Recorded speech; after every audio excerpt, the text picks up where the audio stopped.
Crit and Miss Out of the Abyss is a Dungeons & Dragons actual play livestream and is recommended for mature audiences. It may contain coarse language, adult humor, descriptions of graphic violence, horror themes, supernatural themes, Aussie slang, and more fun stuff. And we are live. Ladies and gentlemen, welcome back to episode 12 of Out of the Abyss. Guys, would you like to continue your argument live on air so that we have witnesses as to what the official ruling is? They won't give me rage. They won't give me my rage back. Everyone's panicking in the chat. Look, complete side note though, I'm a little angry. I was waiting for the sound check so I could slip in Toby's a wanker. Toby's a wanker. Well, look, at this point, it's just assumed. We don't need to do sound checks anymore. I'm such a professional. I can just listen to you guys argue with each other, and I can just use that as your sound checks. I just need to make sure that every now and then, Ali puts a little bit into the argument as well, which he just did. So we're good to go. We can pick that argument back straight up from there and just launch straight into this stream. There's no need to waste anyone's time with sound checks. And to be quite honest, I'm not going to lie, I don't have anything prepared for tonight's introduction, so it gave me a little bit of something to jump in with. Because as we know, in Out of the Abyss, we start every episode with a little bit of banter. It's what we're known for across the world. All the way from Azerbaijan to Taiwan. They talk about Out of the Abyss's banter up top. Isn't that right, Froth? You're giving me the eye. Yeah, of course. I've heard that, I think, somewhere. Last time you were holidaying in Taiwan, you were, you just heard Went to Malaysia once, pretty sure I heard it there. Yep, absolutely. Yeah. And what would that sound like in Malaysian? I've got no idea. It was like 10 years ago. I've forgotten the semantics of it. Fair enough. It's weird, though, because Out of the Abyss hasn't been going for 10 years. But I guess time travelers are real. Look it up. Google it. So, let's go around the table. Let's find out how everyone's been, because it's only been a week. Of course, we've gone to the new weekly schedule. I said that every second week was going to be a pre-recorded episode. I lied to you. So this week is going to be a live episode, and then for the next few weeks, we're looking at probably having pre-recorded episodes, just because I'm going to be away and doing some stuff. But, Alicia, how are you? I'm good. I'm very good. Uni's almost over for the year, so I'm happy. And what's the plans when you finish uni? Apply for my postgraduate, so I can go back to uni. Wow. Because I'm smart. Hey.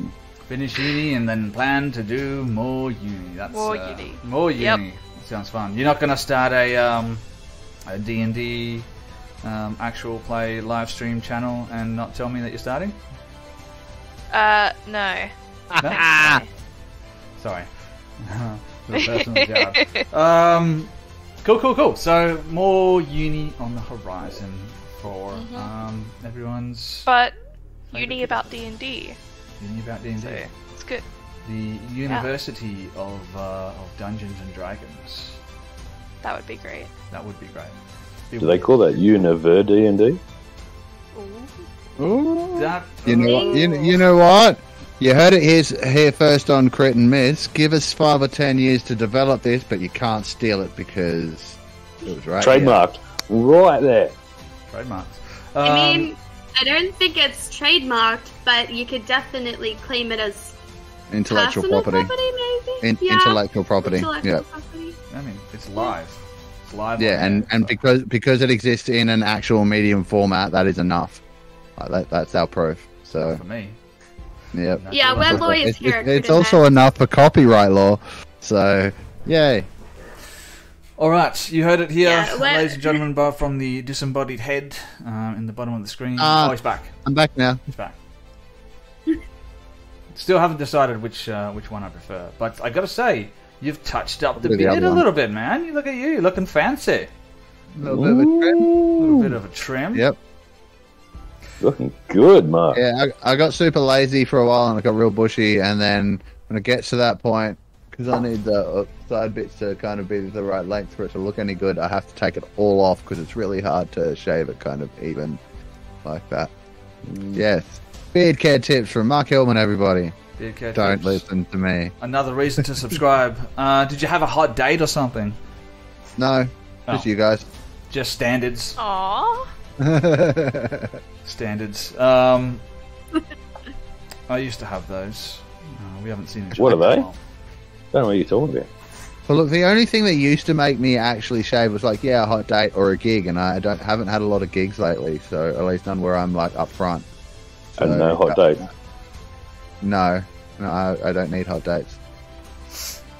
Just lukewarm ones will suffice for the time being. And speaking of lukewarm, Froth, how are you, man? Yeah, awesome, man. I had some Chinese the other night, and I had a hot date afterwards. Oh yeah. Yeah.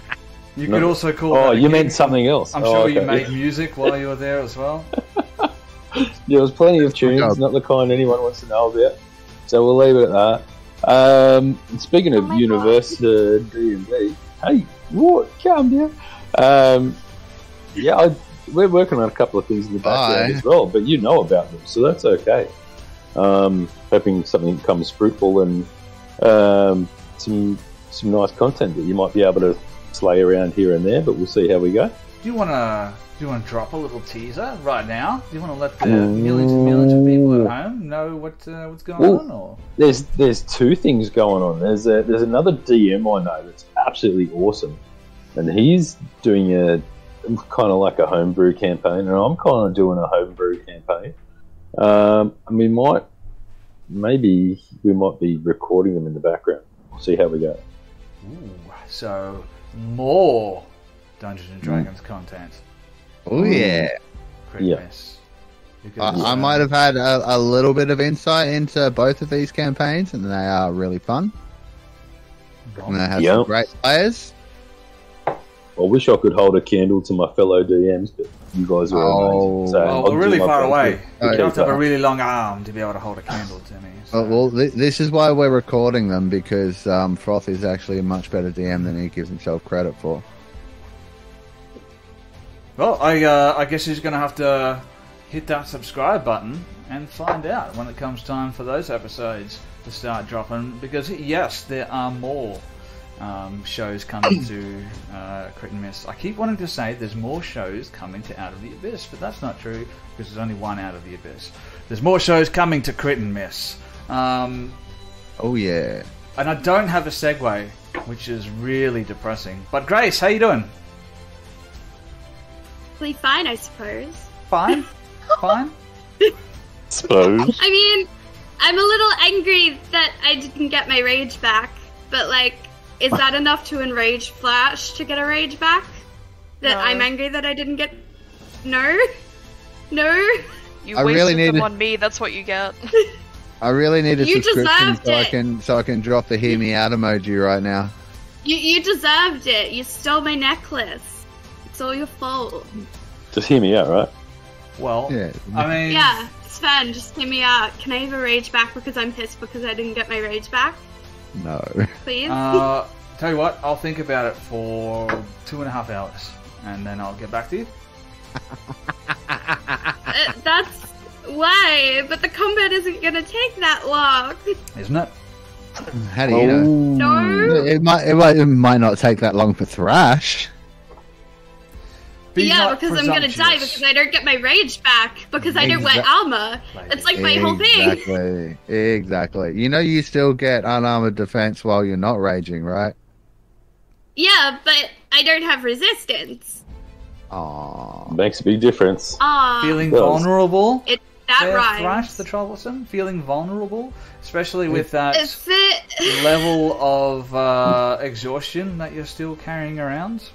Oh, that's right. I'm at first level exhaustion. I have -1 to all my penalties. Thrash is always vulnerable, for the record. So she's feeling extra vulnerable because no one likes her except me. I love Thrash. She's my best I friend. don't know. She's growing on me. Look, Thrash. honestly, as from the player perspective, Thrash is actually one of my favorite characters I've ever played with. She's a vibe. I love her. Yeah, she reminds me of my little sister. 'Cause I my just little like sister's stirring you scary. up. It's She fun. is very easy to pick on. Picking on her Yeah. is very easy. Yeah. Are you talking about yourself in the third person now? No, I'm talking about Dash. She's a whole separate person.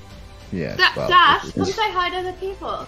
Come say hi to the people. Please. Could you get ask Taylor Swift if she'll do a She's cameo busy. as well? Yeah, where's No, that Tay cameo? No. never. It's never coming. It's never happening. I'm much more famous than she is now anyway, so it would really just bring the trend down a notch if we had Taylor Debatable. Swift. Debatable.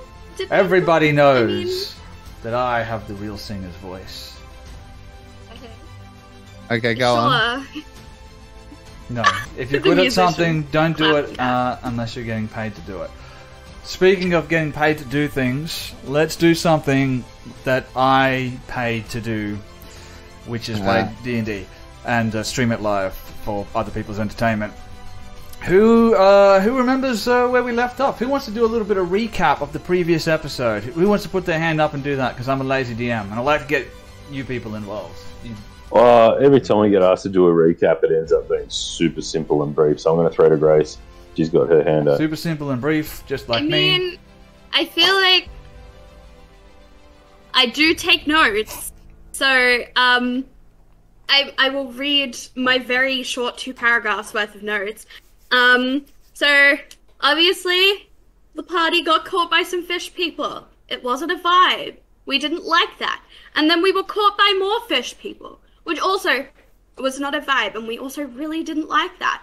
And then they were like, hey, we've got to, like, kill this person. These notes are from Thrash's perspective, by the way. They were like, yo, you've got to kill this person for us because she's a heretic or whatever. And we were like, oh, yes. And then we were led back to the place, like a church sort of, like, encampment thing. And then what I have written here is, oh my god, that scary bitch took my fucking necklace. I want to rip her throat out. And that's it. I always ask other people to do the recaps, and I always regret it afterwards. Yeah. Totally got to check last So- episode, like, to get that. So Previously- make sure you watch it. On Out of the Abyss. Having previously defeated Susgarin, the Hydra in the Rotfens, both Patch and Thrash the Troublesome, along with their deep gnome companion Jimjar, made their way further into the Underdark. Passing through more dark caverns, they were ambushed by some strange fish people who they quickly realized weren't actually trying to kill them, but were trying to capture them. For what purposes, they did not know. But someone had the idea to surrender peacefully. These fish people took them captive and were transporting them to somewhere else when, lo and behold, another group of fish people ambushes the first group of fish people. A battle ensues. The first group are defeated, and after that happens, one of these fish people, who is apparently the leader, steps forward and starts speaking to the party. He offers them a deal. He will allow you guys to enter Sloobludop and take a boat, but only if you agree to help him deal with his heretical daughter, who has begun shepherding his people away from the true faith of the Sea Mother towards a heretical religion that worships a creature called Limagugun, or the Deep Father. You agree, having found out that they'd already secured 2 slaves and offered them their freedom in exchange for their help. They lead you into Sloobludop. Once there, you find a sparkling, glorious blue dragonborn, and one person, a female drow who you recognized Thrash as being the priestess of Velkenvelv, the same drow woman who took away your pendant, which was a keepsake from your parents.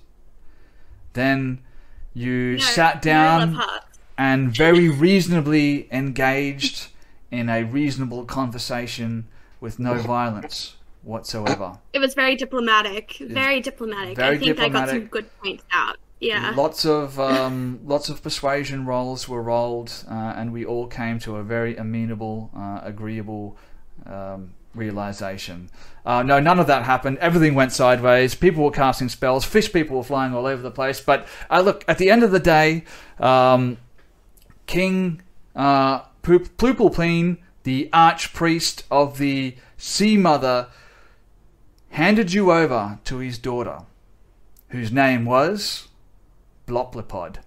That's right, because I have them written down and stuck to my monitor. Hey. Right there. Don't. Handed you over to her as per the plan. You guys were marched in front of this altar, and I'll show that to you again, so everyone can see it. Where is it? Did I still have it? I don't think I still have it. I think I got rid of it. So, never mind that. I got rid of it. But they marched you in front of this altar, making you kneel in front of it. And as you're kneeling there, you can hear the sound of the water sloshing somewhere beneath you. You look down, you can see there's an iron grate, and it's sort of stained. And the stone around it has these dark stains as well. And as you're kneeling there, you can hear the water sloshing around. And all of these Kuatoa, as you've come to know them, start gathering as this ritual begins. Now, most of them gather around at a distance, and they start circling around, and they start chanting, Limo Gogon, Limo Gogon, and they're all waving these spears and nets and stuff in the air as they're circling around you. Some of them are going so far that they're actually wading into the shallows of the dark lake behind you. And as that's happening, Ploopploopod, the archpriestess of the Deep Father, raises her hands up above her head in supplication to this altar that's in front of you. Basically looks like a large manta ray that's been strung out with two octopi lashed together on top of it with their tentacles sort of hanging down, and it reeks. It smells so bad. Just imagine like fish that have been left out in the open for like days, just piles and piles of fish. It's just this pungent odor stinging your nostrils as you're down there, and the chanting is sort of reaching a fever pitch as she raises her hands in the air, and she's like, Deep Father, Limo Gogon, accept these sacrifices. And as she's doing that, Ploopploopeen steps up behind her while she's sort of distracted in her chanting, raises his scepter and cracks her across the back of the head. From the position that you're at, you can hear like a sick crack, and you can see blood start to gush from a crack in the back of her head as she falls down to her knees, clutching the wound. You can see all of the Kuatoa that are gathered around you, all just standing there in stunned silence, when all of a sudden you see like a multi-pronged spear burst through one of their chests, and all of the Kuatoa just break out into this chaotic skirmish around you. Ladies and gentlemen, for the first time in this episode, yes, Mark, you have something to add? As all of that was going on, I reached over, subtly touched Thrush on the shoulder, and used my Vigilant Blessing on her so she has advantage on her next initiative roll. No, you did not. Then I did it in the heart before we left, because it's a thing I can do whenever the fuck I want. Alright, I'll allow it, but that and only that. That's all. That's all now, I wanted to do. if you guys remember, you had your hands Yay. bound. Your hands were bound in such a way as that it would only take an action to unbind your hands, and you're free to move. You still have your armor, but your equipment was stripped from you before this ritual began. Now, as this melee starts to break out and all these Kuatoa start just absolutely massacring each other, you can see Ploopploopeen's second in command, maybe his son, you're not entirely sure. You saw him having a conversation with him earlier, but you do know his name is Gloobagog. He grabs these bags and throws them in front of the altar before he too joins the fray. And as one of the bags hits the ground, you can hear it loud. It lands with a loud clank. And that's where we're going to pick it up. Roll for initiative. I'm going to get the combat tracker up and ready. And then I'll allow you to do a little bit of role play because I can hear my son crying in the background. And I'm alone at home tonight. So. Okay. Are we rolling initiative now that it's a thing?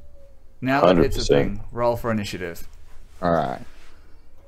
I needed that advantage. Thanks, Mark. Oh, Marcus. Just a note too, having a look, I believe there's a player, Nat 20, up for grabs, and there's some guidance, and what's the other one?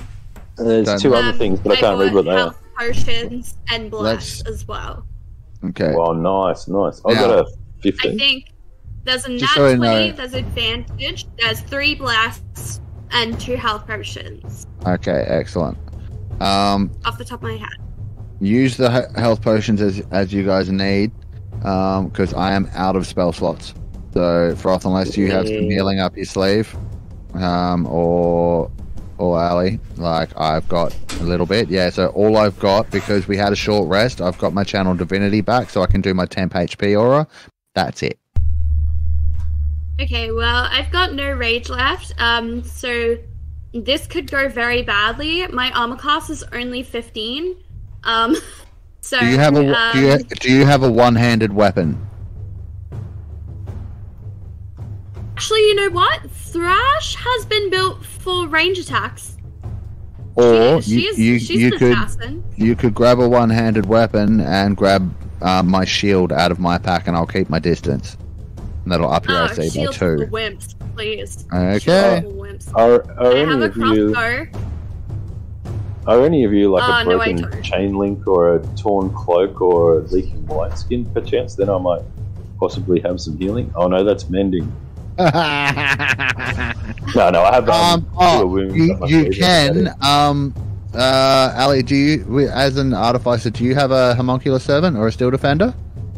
I have a steel defender. Hopefully, if it's alive, I don't know if it's been dismantled. Yeah, excellent. We'll find out. If it is still alive, then Froth, your mending can be used to heal her steel defender. Good to know. Yeah, I have mending as well. Yeah, so to heal my little baby. Yeah. Give me 1 second. I think I have it too, to be honest. My browser here because it's not loading the things that I need. What's its name? Load. What? Does it have a name? Yes. Does it have a name? What's its name? Its name is Gadget. Cool. Sweet. I love it. I thought its name was Yes, and I was about to be that. Its name is Gadget. Gadget. All right. Yes, I should know that, but I completely forgot. Right. Inspector Gadget. So, as you might or may not be able to see on the map there, you can see some of the Kuo-toa are they have red borders, some of them have blue borders. Now, I've just done that for your sake to make it a little bit easier for you to be able to differentiate between who is hostile and who is not hostile. Yeah. Also keep in mind that while this is going on, these are just the Kuo-toa that are actually engaged in combat. There are many, many more, maybe up to 50 Kuo-toa who are still engaged in this chanting of Lima Gugun as this combat begins. Now, I have one question regarding the Kuo-toa and the border colors. You said blue and red, but I see 2. One of them has a pink border, and one of them has an orange border, and he's got a special looking picture. Are they anyone in particular? Well, I'll deal with the one that has the pink border right now because I accidentally deleted someone, so I had to put someone new on. So he's meant to be blue, and I'm guessing the orange bordered one that looks different is a special one. Alright, where is that one? Can you ping that one? I can. That one. I have the opposite. I have a black screen with 2 fish on it. One of them's blue and the other's orange. Oh, fixed it. It fixed it. Okay, that's good. Did you see that? Do not see. Give me a cardinal. Right, here's 2 squares north and then 1 square to the right of Patch. or two squares north of Jim Jar? Yes, so you can see that one right there, standing right behind Ploopploopeen, the one who engaged sort of this ritual of sacrifice. You can see that one is sort of maybe like a bodyguard or something like that, because it's hanging around the Archpriestess, like staying right beside her. But now that that has begun, I think I've got everyone on the combat tracker. Which one's the Archpriestess? So the one right behind you, Patch, is the Archpriestess. Okay. That one right there. And the one next to her is Ploopploopeen, the Archpriest of the Sea Mother. Now, they are all surprised by this happening. So we're going to go to the first round of combat. They're surprised. They didn't know this was happening, and those Kuatoa who are already fighting are engaged with each other, so they're not really too worried about what's happening. You have a chance to react. What do you want to do, Patch? My first question is, because I know exactly what I want to do, but it's going to depend. If they're distracted, blah blah blah, fighting each other, this is a surprise round. If I move away from the Archpriestess, will I provoke an AoE? No. AOP? No? Nope. Excellent. Excellent. In that case, I'm going to use my action. She's still clutching the wound on the back of her head, and you can see blood, just gallons of blood seeping through her fingers and just splashing down on the ground. You can hear it going down into that grate and into the water below. Alright, actually, before I use my action to do that, I need to see if that's an action or a bonus action. Where is it?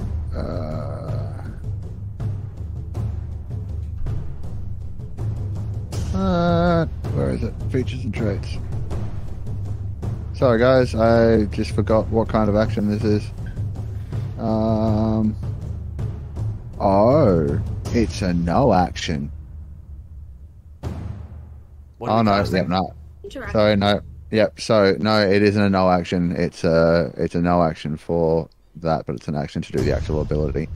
Alright, so I am going to use my Channel Divinity as an action, and in doing so, that's going to give me an aura. So I'm going to grasp my holy symbol, which is the star map that I had tucked away into my cloak. And so I get a sphere centered on me that has a 30-foot radius and is filled with dim light. It moves with me and it lasts for 1 minute or until I'm incapacitated or die. Whenever a creature ends its turn, including you, inside the sphere, you can grant that creature one of these benefits, either 1d6 plus 2 temporary hit points, or end one effect causing it to be charmed or frightened.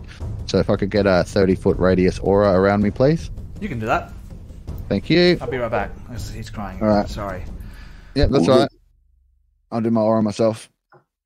I can aura 30 feet, and I'll make it, since it's stars, I'll make it a nice shimmery blue and make it a little bit. What's the game plan? What's the plan of attack, literally? Well, I believe all of our stuff's like in a sack and right next to the altar that somebody dropped. Yeah. Probably that. It's like here. That spot there, yeah, I would say. So if Yeah. you are inside this bubble at the end of your turn, you get either one of those benefits that I mentioned. So I can end a charm or frightened effect on you, or I give you 1d6 plus 2 temp HP. This is the only healing I have. I'll take it. Okay, I'll take the temp HP all day. Yeah. So, but you'll have to wait. You'll have to wait for your turn. So that was my action. What do I have left for a bonus? At the end of the turn. Yes, I'm just double checking. Yes, ends its turn in the sphere. I can grant one of those benefits. And then, so bonus action. Let's see if I have anything that's useful right now. Yeah, perfect. Then I'm going to use my racial feature. So Patch is going to do that, and then look over back towards the bags. Wink over at who's next to me. Wink over at Dranbalas and Patch, like, you know, side to side, wink, wink, watch this guy. Watch this, guys. And then he's just going to vanish and turn invisible. Hidden step. Impressive. And then 5, 10, 15. We'll go there. And that will be the end of my turn, at which point I will gain 1d6 plus 2 temporary hit points. So let me roll a dice. 4 plus 2, so I get 6 temp HP. Yay. And that's me. Alrighty then. Then we go to the next person. They are still surprised by Thrash, the troublesome. The time has come to cause some trouble. Sorry, I can't talk. Yeah. Well, I'm ready to beat some people up. I've been looking forward to it all day. So obviously, actually, you know what? I had a plan that I was hoping I could discuss. I believe this would be the okay, hear me out moment. Okay, chuck those in the chat there, guys. So, this is a stretch even for me. So I'm gonna. I was hoping. Has anyone seen Charlie's Angels where Drew Barrymore wraps her arms around the guy's neck and flips him with her hands tied in front of her? Can I do that? Because I have the grappler feet. Please. All right. So... I just wanna pile drive someone and land on top of them. I'll take full damage. I'm happy to take full damage. Who are we trying to? Want to use? Describe to me who we're trying to flip here. The priestess. The priestess. I literally want to run up behind her because she's stunned. I guess in a manner of speaking. Want to run up behind her, put my tight arms around her neck, use Thrash's 7-foot body weight to flip her and crush her under Thrash. She's 7 foot tall. She's a beefy girl. Like she's muscular. I'll tell you what. Hear me out. Here's what I'm thinking. Do you get 2 attacks around? I only get 1 for now. Are you not? Oh, because we're only level 4. Never mind. Ignore me. Yeah. Go on, Sven. Look, I'm just going to say that this will just act as if you were doing an unarmed attack for all intents and purposes. So you can do You can do one of two things. You can grapple this son of a bitch, sure, or you can go over there. You can say that you did exactly what you just said you did, and I'm just going to do, let's say, 1d6 plus your strength modifier, I guess, of bludgeoning damage. What do you get from your claws, Thrash? 1d4 or 1d6? I get 1d4 plus 3. I feel like that seems fair. I'm happy to take damage. I think that's cool. It's not the first time I've taken damage from a pile drive. You won't take damage. You'll deal extra damage with the unarmed attack. Oh, I'll deal damage. Yeah. Okay. So you'll deal 1d6. So instead of the 1d4 you would norm plus 3, you'd do 1d6 plus 3. So, and then next turn, can I attempt to grapple her? Since she's grappled, I guess. Sorry, say again? Next turn, would I be able to attempt to pin her? Because my turn is before hers. For all intents and purposes, what you're trying to do is you're trying to get 2 actions for 1 action economy. So you can do one or the other. You can either do the damage or you can do the grappling. If you want to do the damage, I will say that you absolutely run over there, flip those ropes around her neck, and just flip her over your head and just slam her into the ground. But then you will have to grapple her on your next turn. You can either do that or you can do the grapple. You get those ropes around her head, you pull her up, and you're now ready to do the pinning action on your next turn. Right. Yeah. I hope you guys don't mind, but remembering this is a surprise round. Yeah, grapple fuck out of her. Plus 5. It's plus 5, and I have the grappler feat. I feel like that's going to be the best idea. Yeah, 100%. And then you get advantage on all your attacks when you're fucking hitting someone that you've got grappled, right? 100%. So I might do that if no one is objecting. So I'm going to grapple her. All right. More than not objecting, I'm encouraging you. roll that athletics check, and I'm pretty sure you do that with advantage as well with the grapple feed. I'm not raging. Right? Grapple feed. I can do it. Oh, I have advantage on attack rolls against grappling. You're correct. Oh. Yes. So send it to that the will be chat. a contested check. Oh. How's the roll? What did you get? It's a 15. Well, That's not 15's bad. good enough because Ploopplooploopeen got an 8. So you run over there, you get up behind her, she's still clutching that wound on the back of her head, but she starts to rise, and as she does so, from behind, Agent 47 style, you slip those ropes up over her head and pull it tight up against her throat, ready. And you've now effectively grappled her. So what that means is her speed now becomes 0, and attack rolls that you make against her are now going to be with advantage. So, anything else? I don't think you have any bonus actions you can use. Too soon. Too soon. Well, I guess as Thrash sort of pins the ropes around her neck, she's like, I already didn't get to kill one person today. I swear by the end of the day I'm going to kill at least one person. It's been way too long. And that will be her turn. And the archpriest is like, as you're sort of grappling her, pulling at the ropes at her throat. And then we go. This is not going the way that I thought it would so far. We've had 2 players go. No one's unbound themselves yet, so that's interesting. But let's move on. Dranbalis, it's your turn. You see this happening. You don't know these people, right? Grace, at the end of your turn, you get 5 temp HP. Grace, Thrash gets 5 temp. Thrash will take 5 temp.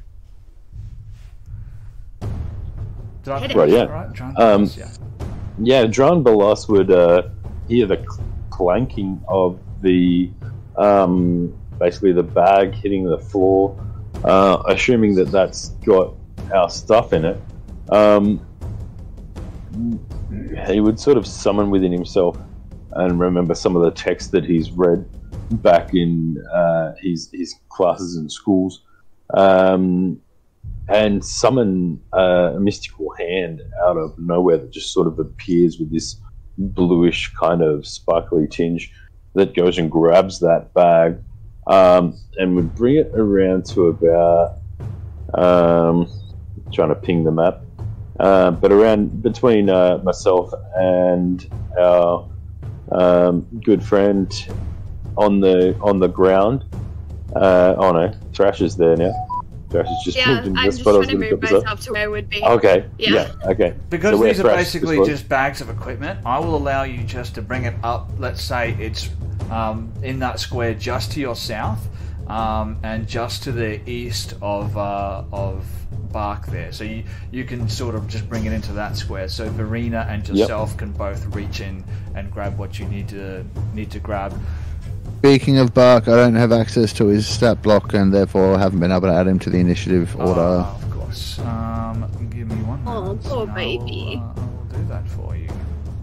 Poor Bark. And I think I forgot to clarify as well. They've sort of lashed Bark to this altar, to one of the posts of the altar. So he's kind of tied on there at the moment. Would have been nice to know that before my turn. Well, I've got a lot of things I'm trying to keep track of. Here, Mark.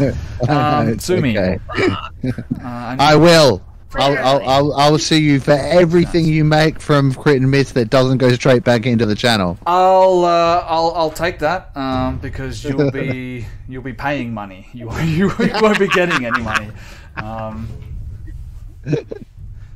So if all the equipment's hit the ground there, would I be able to use an interaction to pick up the stuff? So basically, your hands are still bound at this point. You can take an action to unbind your hands, and then basically you can reach into these bags. And as a move action, you can draw one thing out of the bag. All right. Well, I'll unbind my hands and pick one thing out of the bag, being my staff. All right. right. So it was a bonus action for that spell, but you know what? I'm just gonna sort of hand wave that because you could have easily just walked over there and dragged it back. So you've used that spell to drag it over, unbind your hands, you reach into the bag and you start rummaging around, and yes, you feel your staff is sort of like poking out on a weird angle, but you manage to pull it out. You now have your staff. And I guess that's bonus action, move action. You're kind of done. That's everything, yeah. And I'd like to say thanks, Pod, for dropping us a wild surge card. Oh yeah.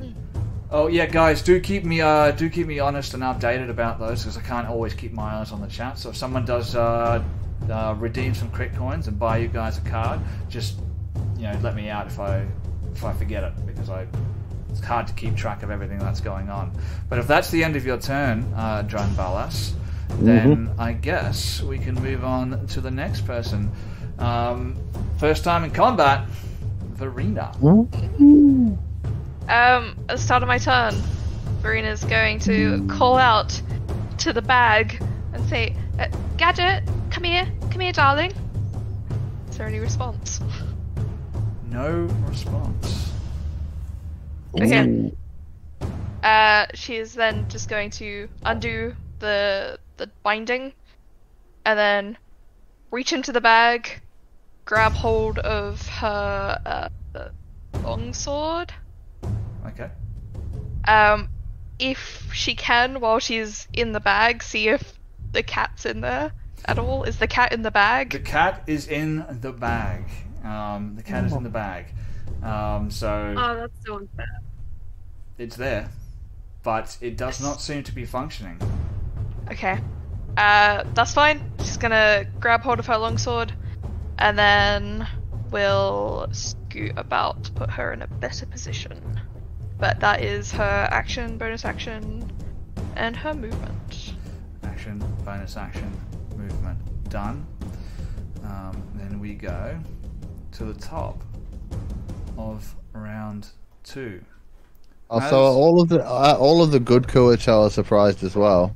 So the ones that weren't surprised, the Kuatoa who were with Ploopploopeen, they're sort of getting engaged in this melee, in this scruff that's sort of happening at the moment. So for all intents and purposes, everyone was basically mechanically surprised on this first round of combat. But now we come to the top of round 2, things are really starting to kick off because you can see some of those Kuatoa pushing their way through the crowd and moving towards where the Archpriestess is currently being grappled by Thrash.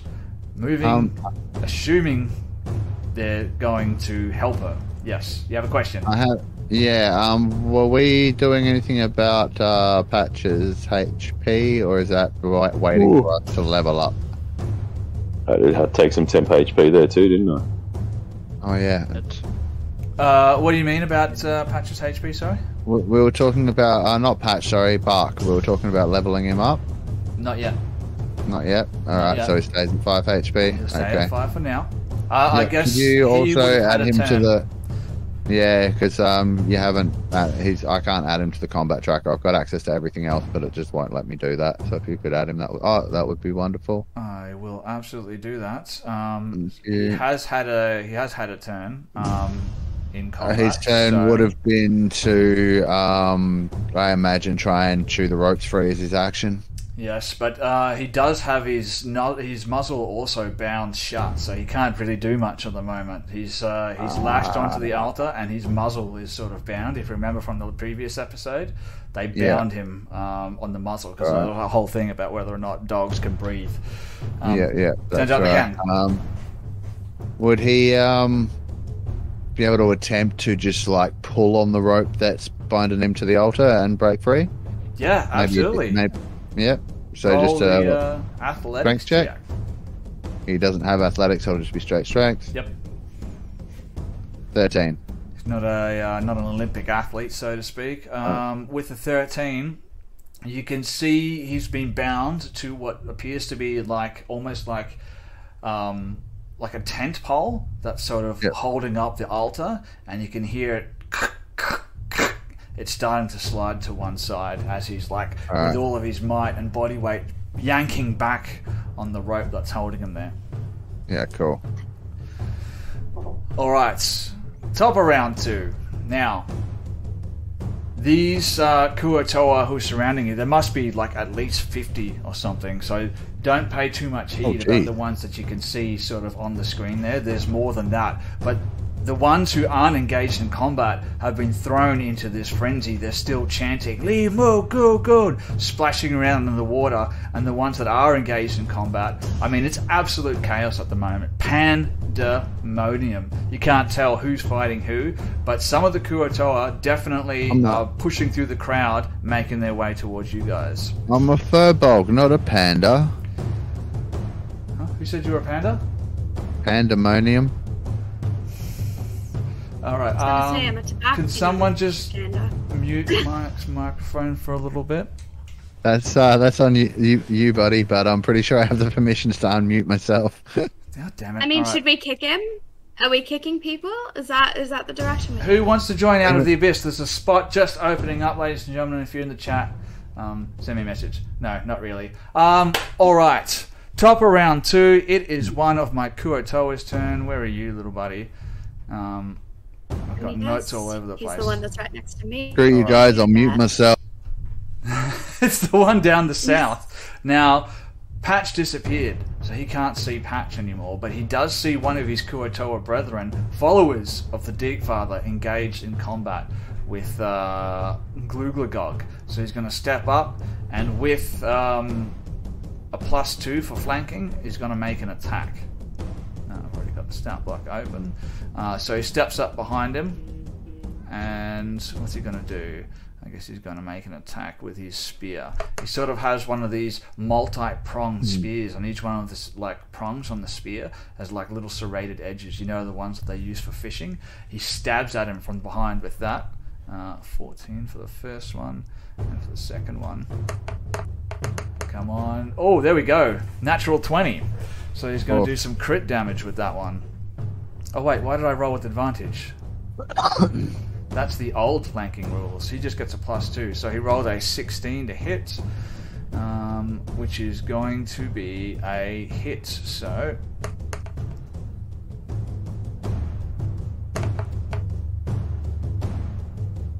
a little bit 8 clumsy in combat, points of piercing damage. He just runs up him and stabs him in the back with his spear. It doesn't go all the way through. You can see the prong sort of get stuck, but he stabs him in the back. Then it's the next one's turn. That Kuo-toa up there, he'll make an attack. Let's just go through this as quickly as possible. 8 miss. Next one. That one. He'll take a step towards the north and make an attack. Also with a spear, an 11 is going to be a miss. So Patch, you are up. You see this combat raging around you. It's your turn. You're invisible. You can just leave, right? No, I'm no longer invisible. Oh, okay. Well, shit. Yeah, it only lasts until the start of my next turn. Also, turns we pass through, so we need to give some temp HP to Froth. 6 for you. Thanks, mate. And then Ali, you get 7. And thank you. Bark gets 4. And then, okay, so do you reckon, since Bark has already started to loosen up the thing that he's tied to, would it be theoretically possible for me to just like kick it for my bonus action and free him the rest of the way? Will you be able to do that? Just because he's already used his action to try and he's managed to loosen it, I'm wondering if I can not have to use my whole action to free him. No, it's going to take another action.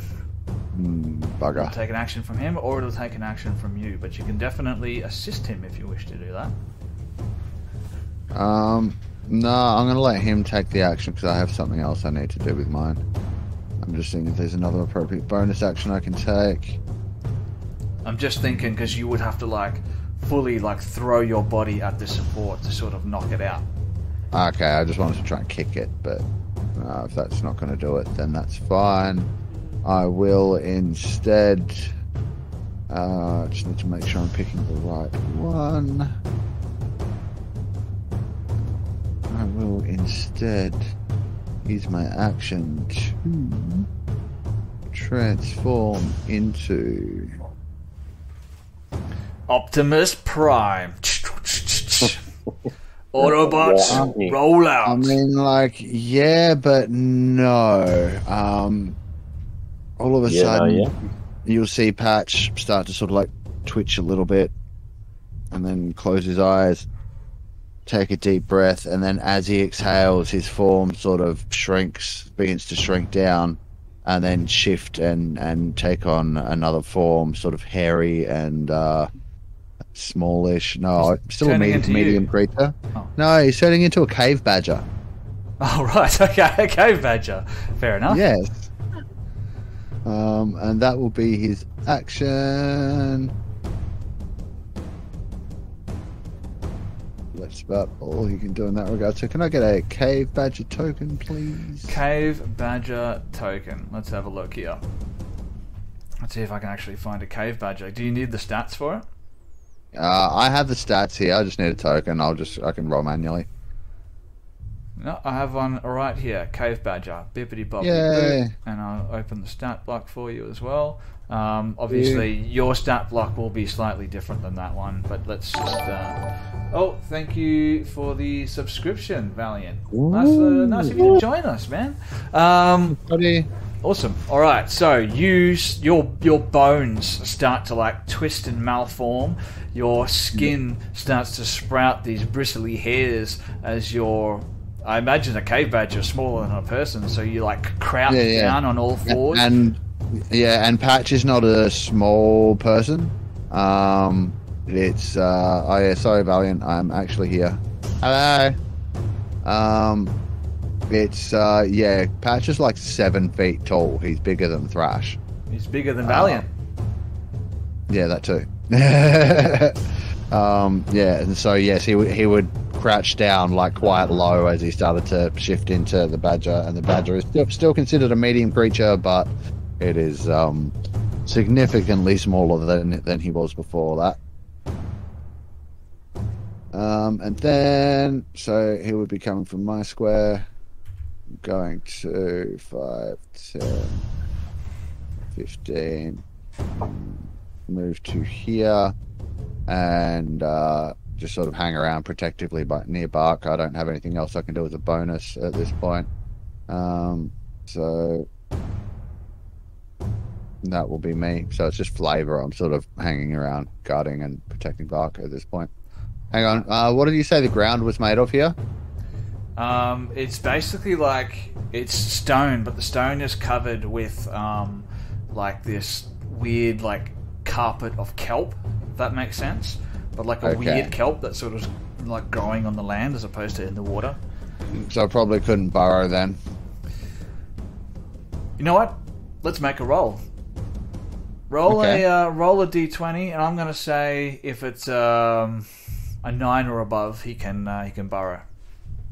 I rolled a 10. Well, there you go. So, you can burrow. You can't go far, but you can burrow. How far down can I burrow? 5 feet. Alright, so I'm going to burrow down 5 feet in that position. Okay, so describe, what does that look like? It just starts clawing its way to the ground, like, and throwing up bits of kelp and loose rock and stone and stuff like that. And then he burrows himself down into the ground a little bit, just so he's a little bit hidden and out of sight-ish. Right.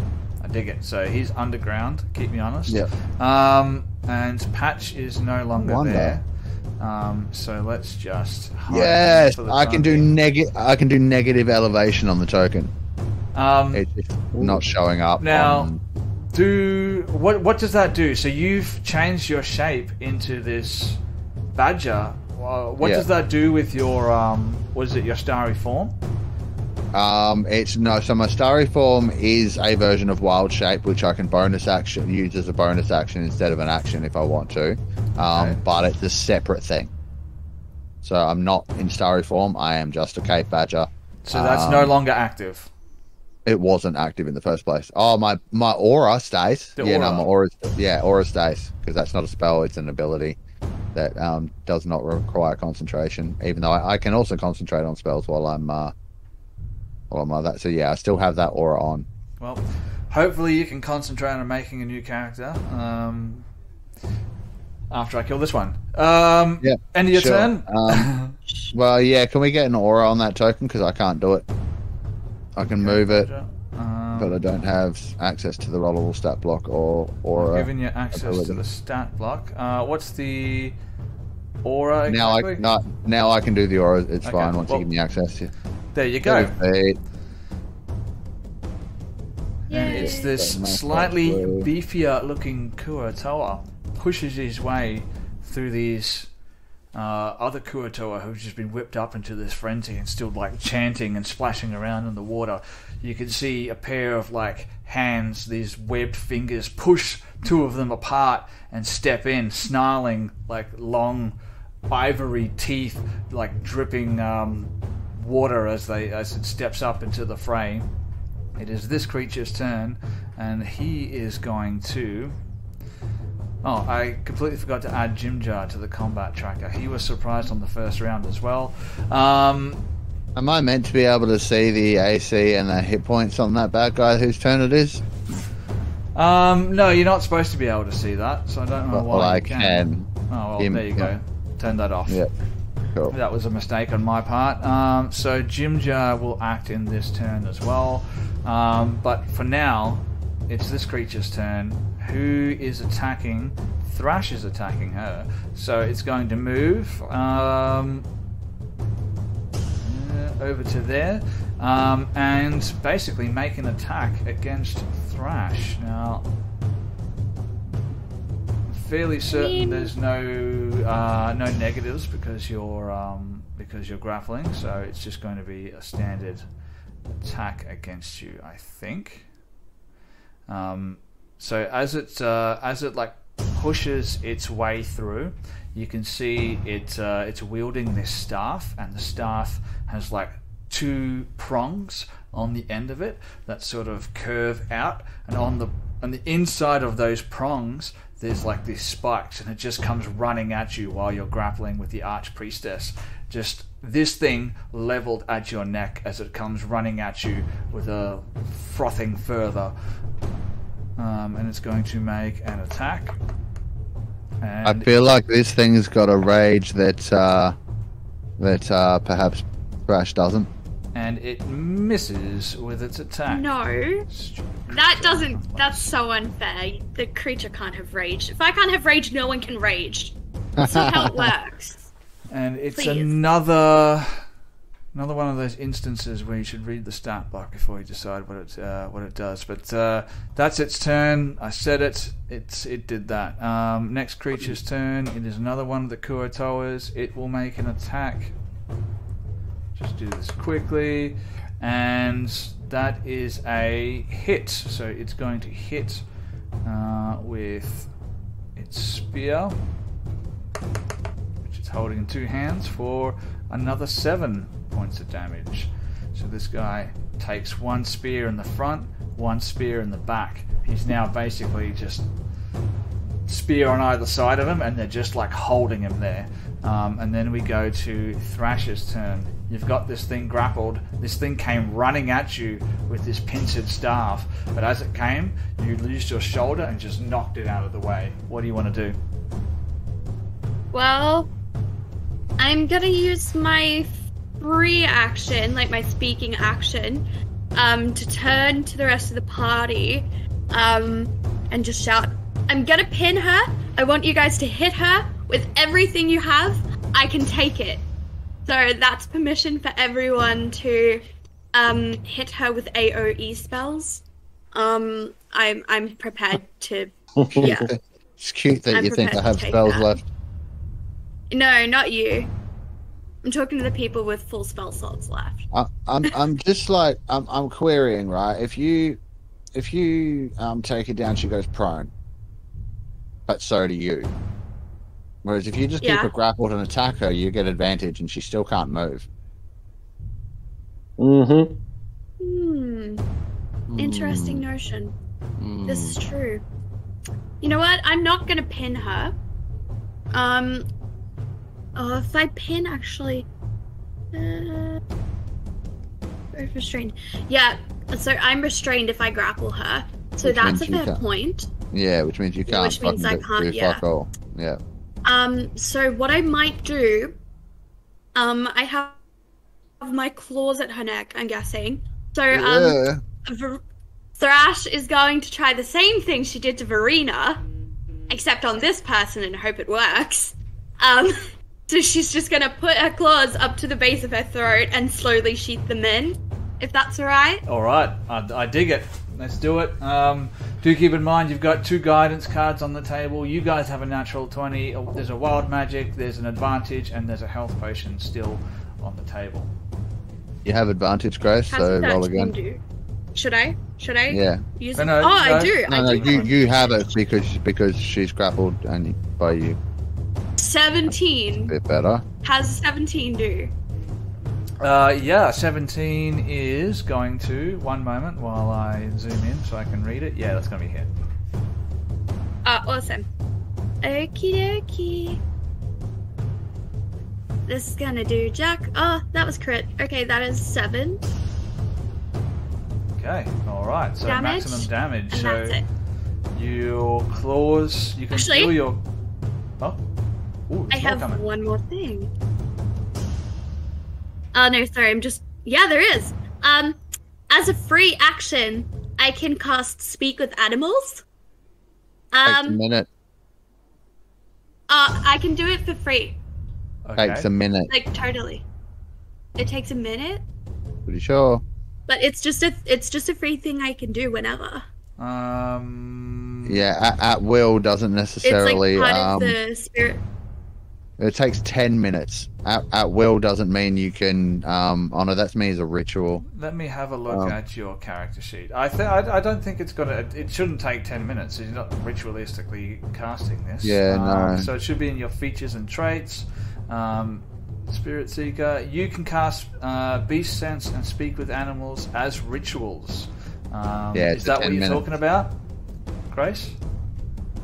Spirit Seeker? It's a ritual. It takes 10 You guys are breaking up the entire time. I couldn't hear anything. Apologies. So are you talking about your Spirit Seeker in your features and traits? I think so. You guys are still breaking up. Okay. It says I can... Oh, yeah, as a ritual. Never mind. It's 10 minutes. Yeah, stuff that. That's all right. I was going to have... I mean, you can do it. A Thrash be's nice to someone moment for once, but that's okay. But yep, nope. It's all good. Never mind. You can take 10 minutes in this combat to cast that if you want to. I'm not saying you're not allowed to do it. It's just going to take you 10 minutes. Which is like 60 rounds. Yeah. You'll be fine. No. Oh. Grace didn't like that so much her camera turned off. She's back though. She's back. Alright. So, basically, after all of that, your claws sink into her throat and you start pulling them outwards, but the ropes at your hands are sort of limiting how much you're able to sort of do that, as it were. But you can feel the warmth of fresh blood as it runs down your hands. And you said I could get out of my ropes as a bonus action? As an action. It's not that it's actually affected you in any way. Last game, maybe was that the original one? Yeah, I don't think it matters at this point because of the way you've got her grappled. You can just attack her anyway, and you still do the full damage. I think Sven's just using that as flavor. Yeah, so that was just flavor. You can still make your unarmed attack, but if you're trying to wield a weapon, obviously that's going to be a different matter. But you're just using your claws to attack her. You've already got her grappled, so it's fine. But if you want to use a weapon, you're probably going to have to get those hands free if you want to manipulate a weapon. So, and I did say bonus action on the previous episode. Give yourself inspiration for remembering that.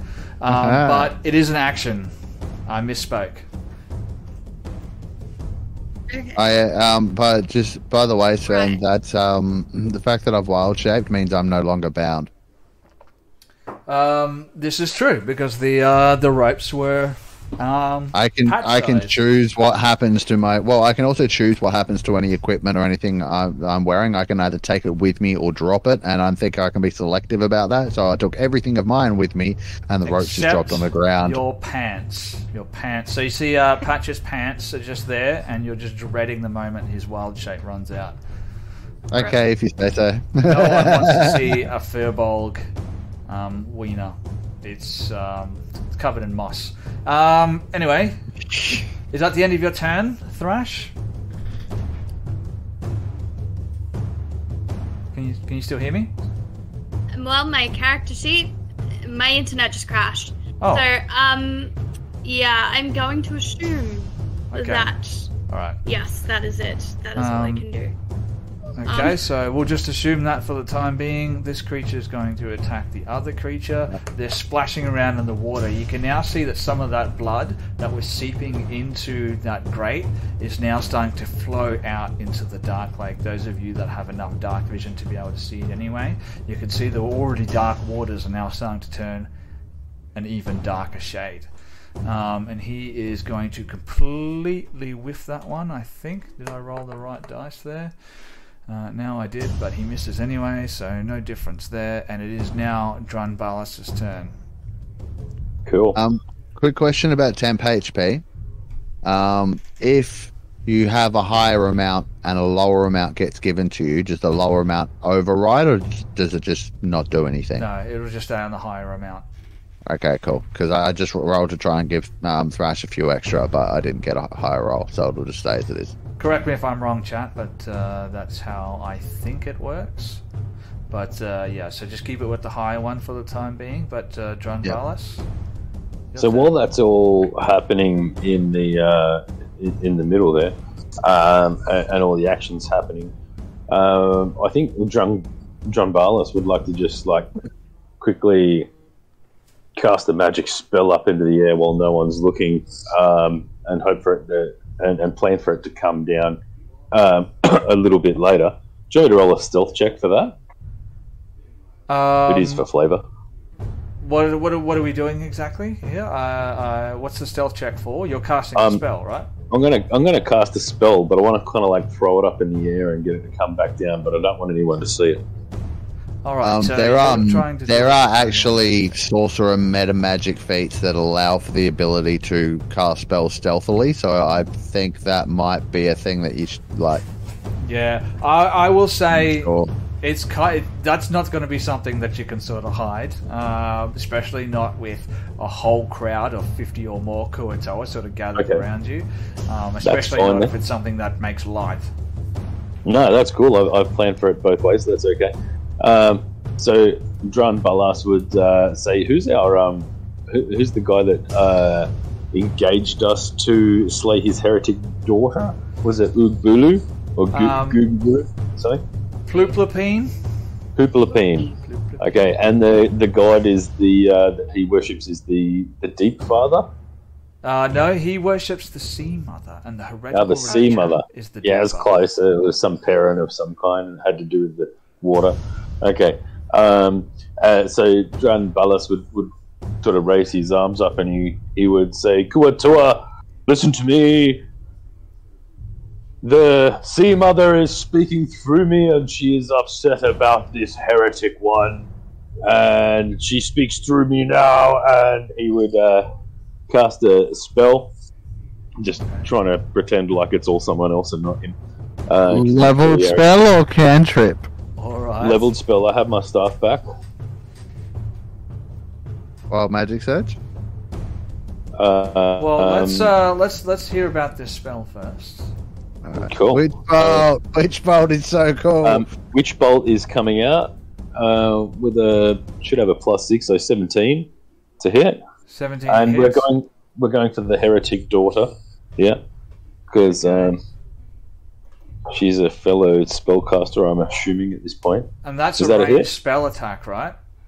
So you are within 5 feet of her. Move back, taking a... No, there's... Yeah, you are. Oh, which one's the heretic daughter? I thought it was the green one. No, that one. No, the green one is the. Okay. Right. Okay. No worries. In that case, then he would have stood back here and said that and did all the same things, and here we go. Deep father. Isn't it? Sea Mother? Hates it. Now I'm confused. The Sea Mother is the one that the one we're working for worships. The Deep Father is the heretical daughter's. All right, we're going for Sea Mother. Yeah. So I'm saying this is coming from the Sea Mother. All right. So as you take a step back, she is going to try and lash out at you. I guess with her feet, because her hands are sort of tied up, trying to fight back against Thrash. So I'm just going to make an unarmed attack here. I thought soak up a reaction there. That's fine. There we go. So a 21 to hit. Yeah, that hits. Is there something you wanted to add, Grace? Can she do that? I thought she was grappled. Grappling only reduces speed. They can still attack. At disadvantage? At disadvantage against Thrash, I believe, but normally against everyone else, right? I don't. Yeah. So grappling doesn't really have much effect beyond reducing their speed. So it can still make an attack. And I'm just saying, Thrash sort of has that rope around her neck, and now her claws in her neck. As Dranbalis turns to run away, she sort of leans her body weight back into Thrash and just kicks out towards him in a blind panic, just kicking you straight in the small of your back as you're going for 7 points of bludgeoning. Damn Zoni. Question: and is she a monk or does she have claws of some description? Yes, she does have claws. Okay. Don't worry, it's on the stat block. Yep, sweet. Alright, so did my 17 Witch Bolt hit? Yes, it does hit. Alright. I can see her health and AC, Sven. Why? Yeah, I was gonna say. What is I wasn't sure if I should because say anything. things are so close together. Maybe when you've tried to click and grab something, you've accidentally grabbed both of them, and like when you were revealing stat blocks for us for our creatures, I don't know. All right, well, pretend you didn't see that. I didn't see shit. Holy shit! 19 points of damage. I don't know what you're talking about. Yep, 19 damage for Nice. that lady. I want to, and then I'll probably look around to my companions and say, take that one out first. She's a heretic. Are you ending your turn there? That is where I'm ending my turn. You will receive 8 temporary hit points. Fantastic. Yeah, I mean that did not feel good for her. That was the idea. Mark, the temporary points. Did you have you? I tried to roll higher for Thrash on at the end of her turn, and I rolled lower. So you keep what you got from the round before. So yeah, you've got 5. No. I meant like if you use the 5 hit points at the end of the next round, you get like another 5.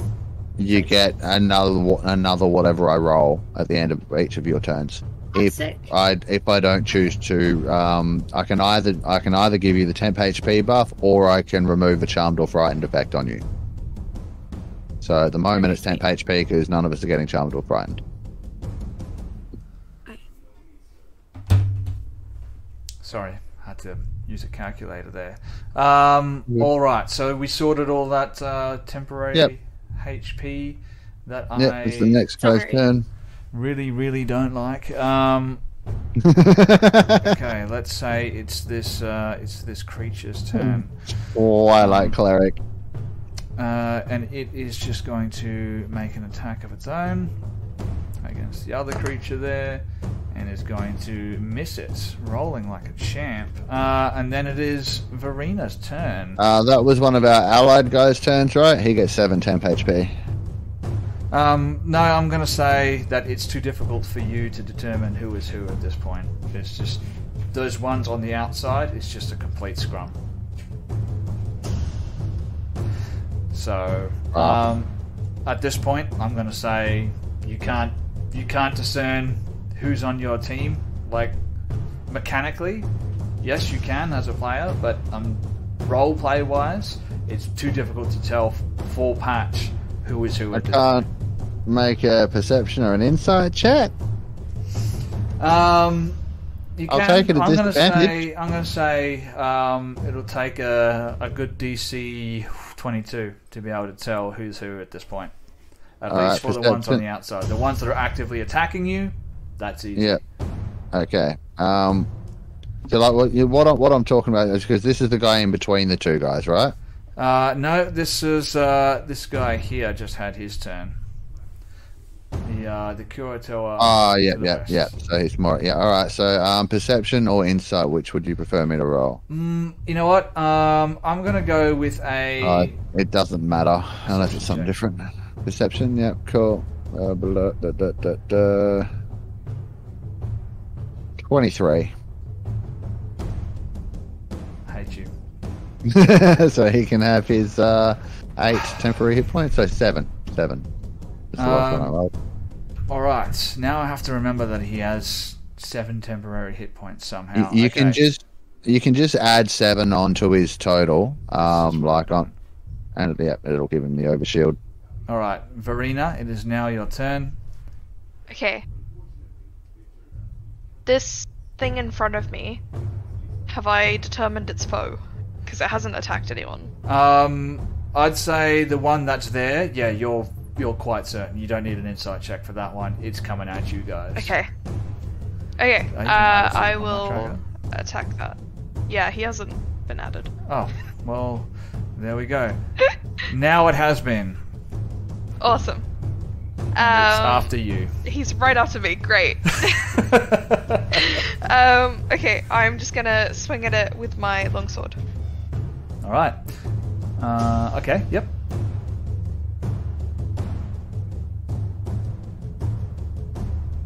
16 hit? A 16 does hit. Yes, that is more than enough. Awesome. Alright.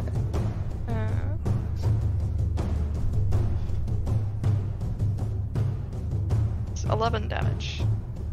11 points of damage. Alright. It's going to take that damage. So... No. There we go. It yes. So it comes stepping up towards Thrash, seeing Thrash as the major sort of player at the moment, attacking his priestess, and as his attention is diverted, you standing on this pier with your longsword just take a slash, and you hit him, chipping away. And I don't have anything I can do for a bonus action, so that's me. Okay.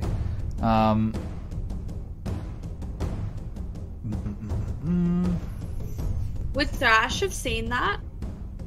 Yes, it's right next to you. Yeah, absolutely. Okay. Right, I'm keeping relationship score points like in Sim. So you can have a +2 for that.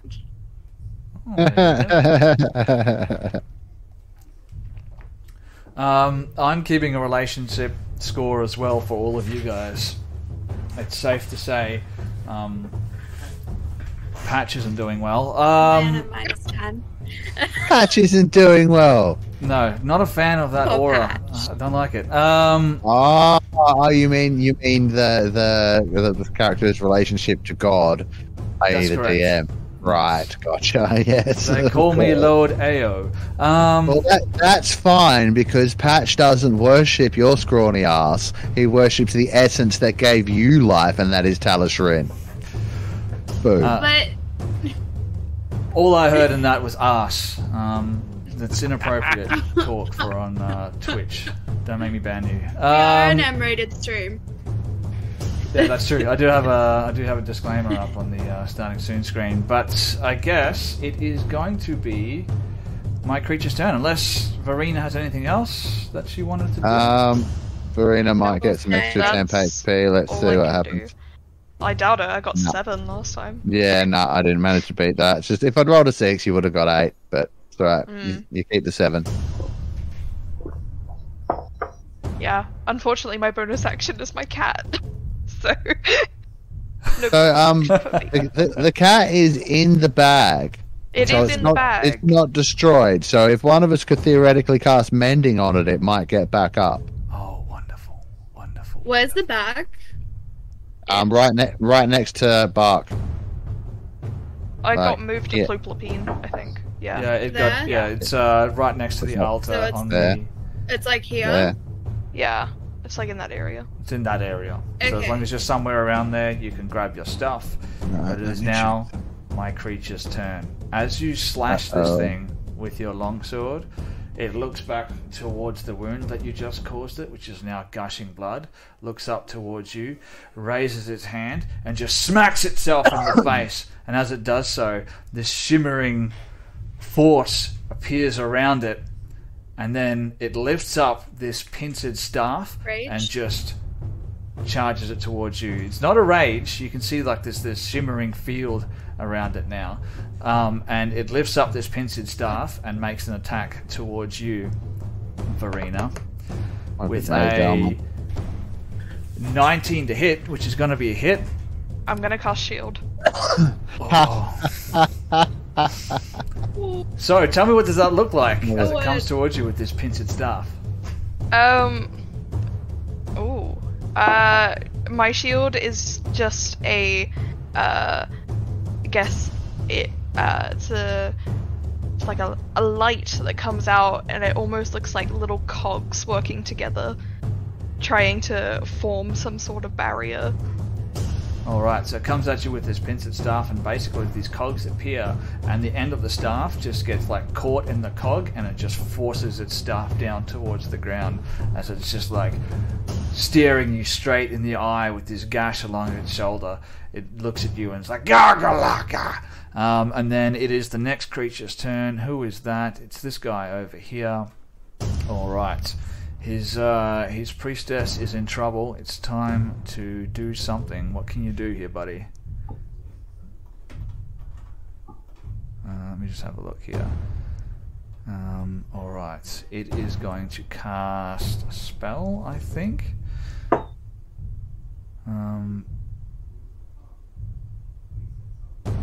Okay, so I need Verena, Thrash, and I completely forgot about Jim Jar. Let me just have a look at the area of this spell. So 30 feet, yep. So Dranbalas, whatever it is, Thrash, and Verena. I need all three of you to roll a charisma saving throw. Don't forget we have those guidances on the board. Yeah, I'd take a guidance on this one. Oh yeah, I'm gonna make much difference. I'll take a guidance. It's a D4. I don't think it's gonna matter. Nope. I don't think the only person that might help is Lady Verena. Maybe. That was a horrible roll. Wasting it on this. Okay, so I'm happy to take it. Let me just 9 fail. Okay, good. 5. Okay, that's a fail. 4. Yeah, no, that's a fail as well. So 3 fails. Keep this in mind. The next time you guys make an attack roll, you must roll a d4 and subtract that number off your roll.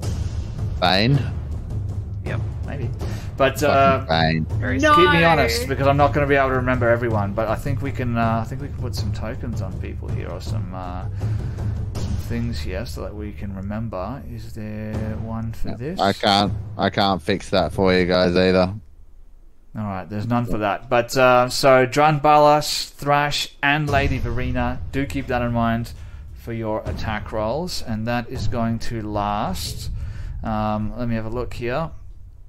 1 minute, so 10 rounds. Let me write that down. Is that constant?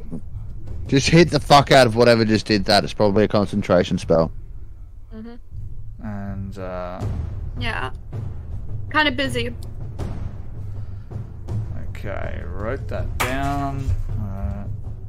10 rounds.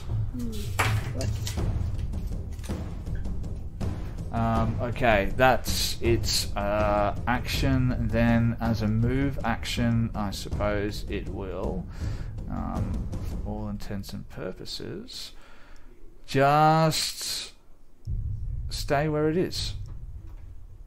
No, it's going to move up to maybe there as it slowly moves towards you guys, and then it's the next creature's turn. It will just make an attack against the other Kurotoa, which is near it, with a that is going to be hit for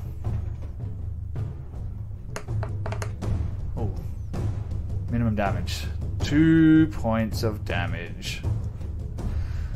So that one takes 2 points of damage. There we go. That's that creature's turn done. I still managed to skip Jimjar. How have I not added him? He's at initiative 7. He's after this guy. Oh, there he is. Yep. Okay, never mind. What's this guy? It's the guy. It's Glugagog, and he is surrounded. Glugagog, what can you do? Alright. Not much. Not much. Come on, Glugagog. Is he friendly? Yes, he is. He is in a bad spot here. Okay, hit her. Cast He that. can't. He's in between two others. Brr. Alright, so he casts a spell and then also makes an attack with his staff and is going to hit for, what is that, 4 points of damage to the guy to the west.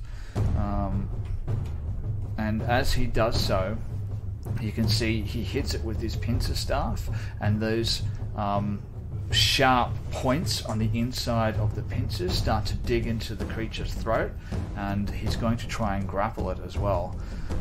So let's just roll d20 for him, roll a d20 for the other guy. There we go. He gets it. This creature is now grappled. Alright, so let's just put that on there. Where are you? Grappled. There. Oh yeah. Jimjar. Who wants to take control of Jimjar? I've got enough to do here already. I'll do a Jimjar so I can actually shoot something. That would be nice. Yes, you should have access to that one. Yep. I do. Alright, what's he got? Oh, that's not the right one. That's Bart. Load. Let's see. Oh, okay. Yep, that's cool. Alright, well, he is going to do what any self-respecting spy-type cunning dude would do when he's in close range with someone that's also in close range with one of his allies, and he's going to attack. Actually, he's going to bonus action hide first, so he gets advantage on the attack. No, he's not going to be able to hide in the situation that he's in, unfortunately. He's just like in clear view. Alright, so he's going to attack. In that case, he might move around. So he would have... did he pass his save on the spell, or did he not get picked? He was not chosen. Would he have been able to notice, like, was there a visual effect to the spell happening, or...? I will say... Let's roll a d20 and see if there was a visual.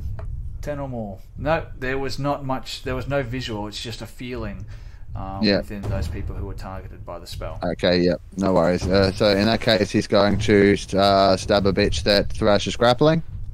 Yep, absolutely. For a natural 20.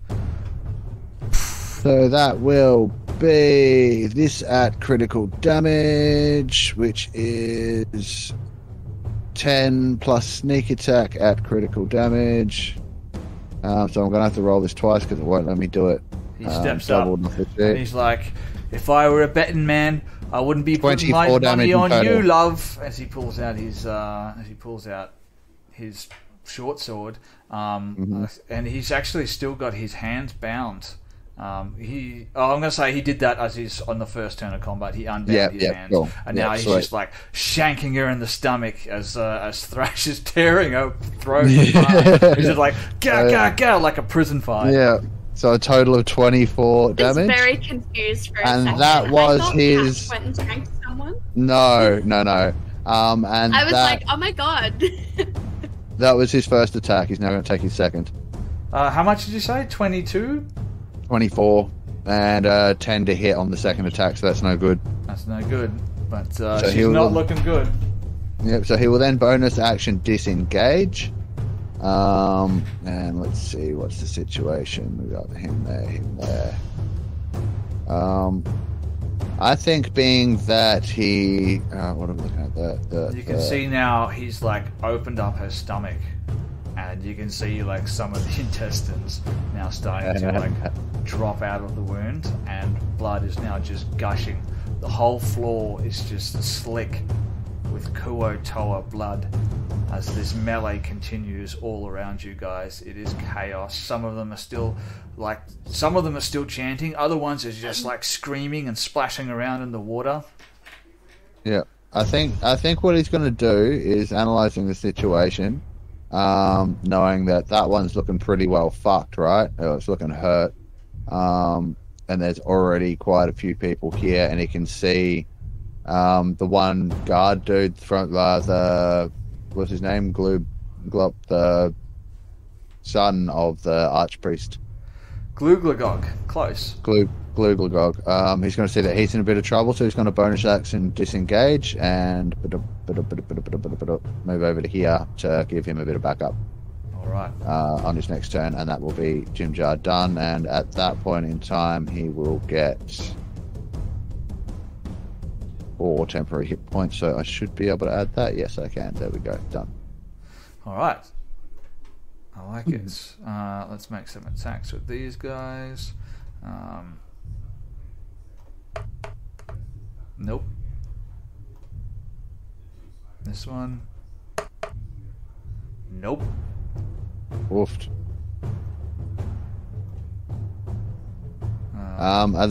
Where are those guys? Let's see. That one's only just on the edge of the aura. That one's outside. So that first one is just inside the edge of my aura. Would I need a perception check again? Or would that... Or would it have been like... You know how I was able to identify that one was friendly before? Was that through visual? Are you still underground or have you come out? I'm underground. So no, sorry, there's not going to be any perception checks to be able to see who's who. Okay. Does that seem unfair? Because you're burrowing underground. Like, I don't think that you can see really what's going on around you. Yeah, unless I already know who's who. Let me have a look at what it actually says about the thing as to how I can actually use it.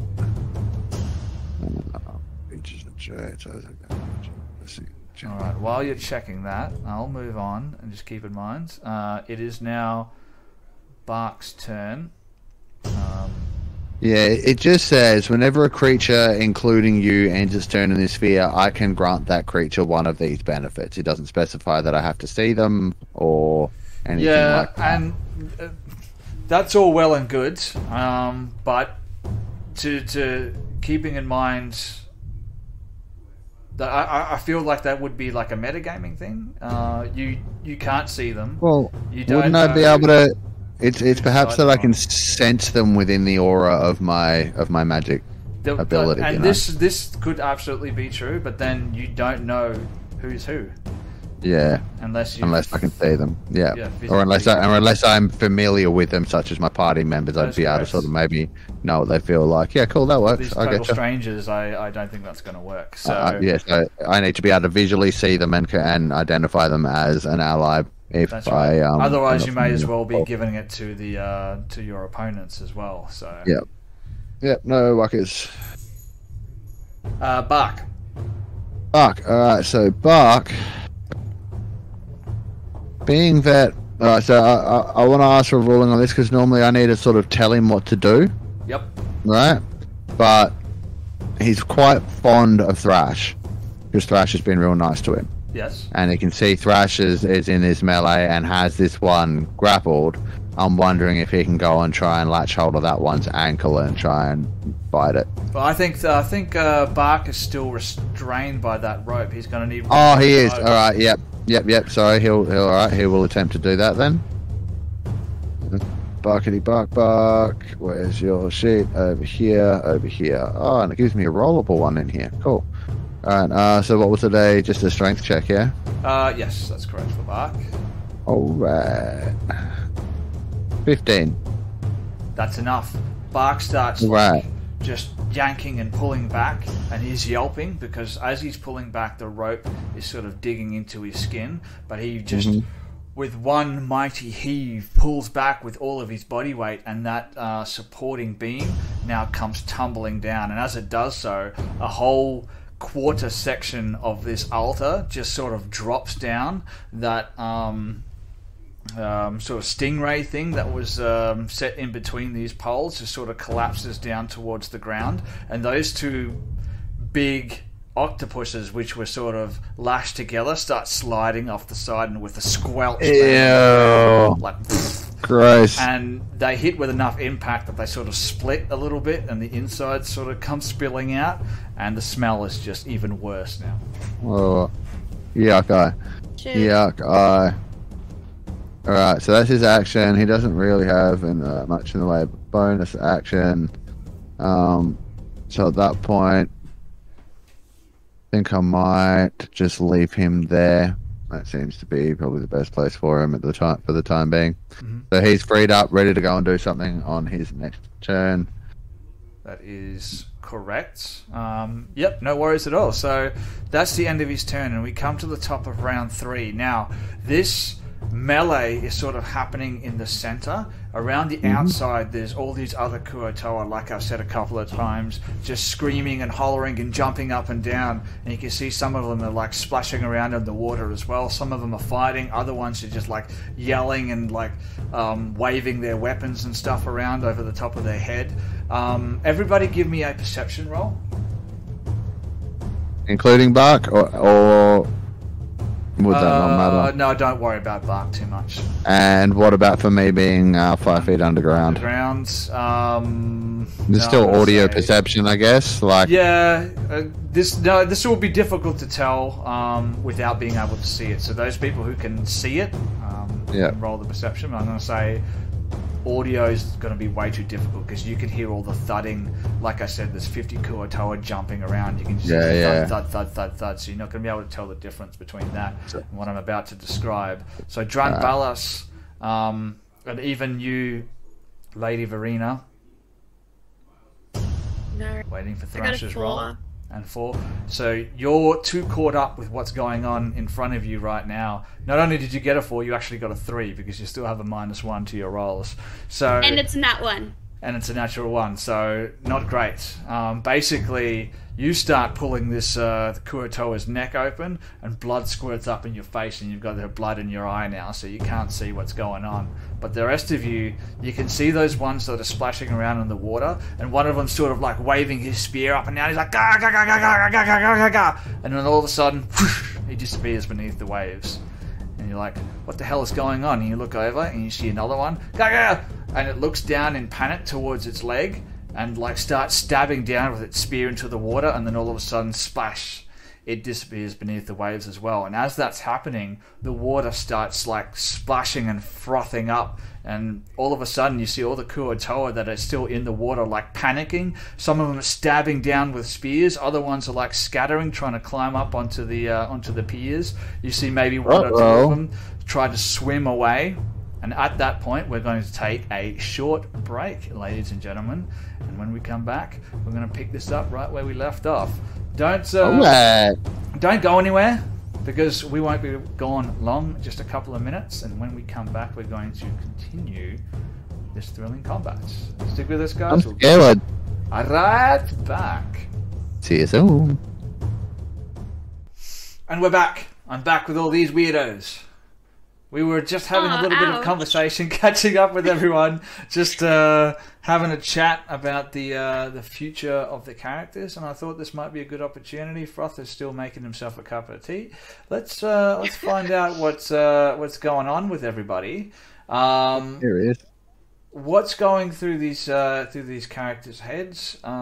Keep in mind, obviously, there are some things that some characters know that other characters should not know, or players should not know. So don't divulge something that should not be divulged. But let's start with the only surviving member from Vulcanvelve, Thrash. What's going through Thrash's head as this happens?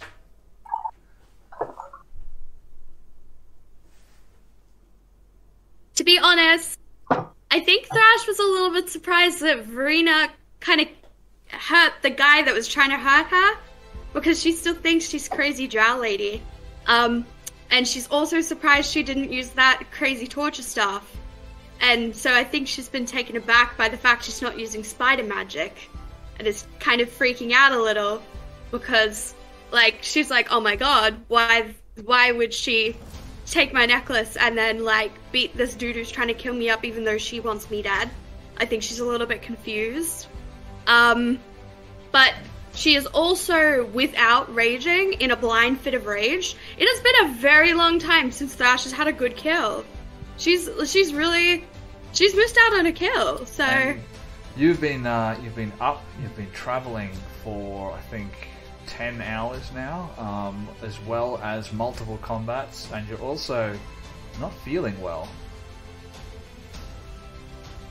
So, yeah. No, exactly. Imagine a pretty bad It's not been a good time for Thrash.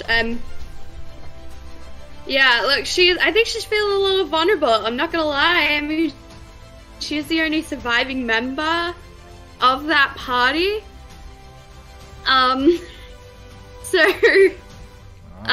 Yeah, I think she's freaking out a little bit. Ideas and thoughts are changing. Going across the table. But yeah, I think she's just surprised that she actually came to her aid, I guess. Dran Balas, where's his head at? How's he feeling? What's going on with him? Dran Balas is cool. He's thinking that everything that's happening is going according to his plan. Although he does have some ulterior motives in play. It's funny, because it's not even going to my plan, so Dran Balas clearly has an intelligence modifier that's much higher than mine. But I like it. Yeah. Alright. Dran Balas is searching for somebody. And this is just another means through another adventure and another community and another group of people in another part of his search. Yeah. Alright. What's going on with the cave badger? The cave badger at the moment is, well, he still thinks largely like Patch, but Patch kind of gets very into his animal forms and sometimes get a little bit carried away behaving like them. He's a method actor. Oh yeah, totally, 100%. And so at the moment, the main two things going through his head are protect Bark, because that's always going through his head, and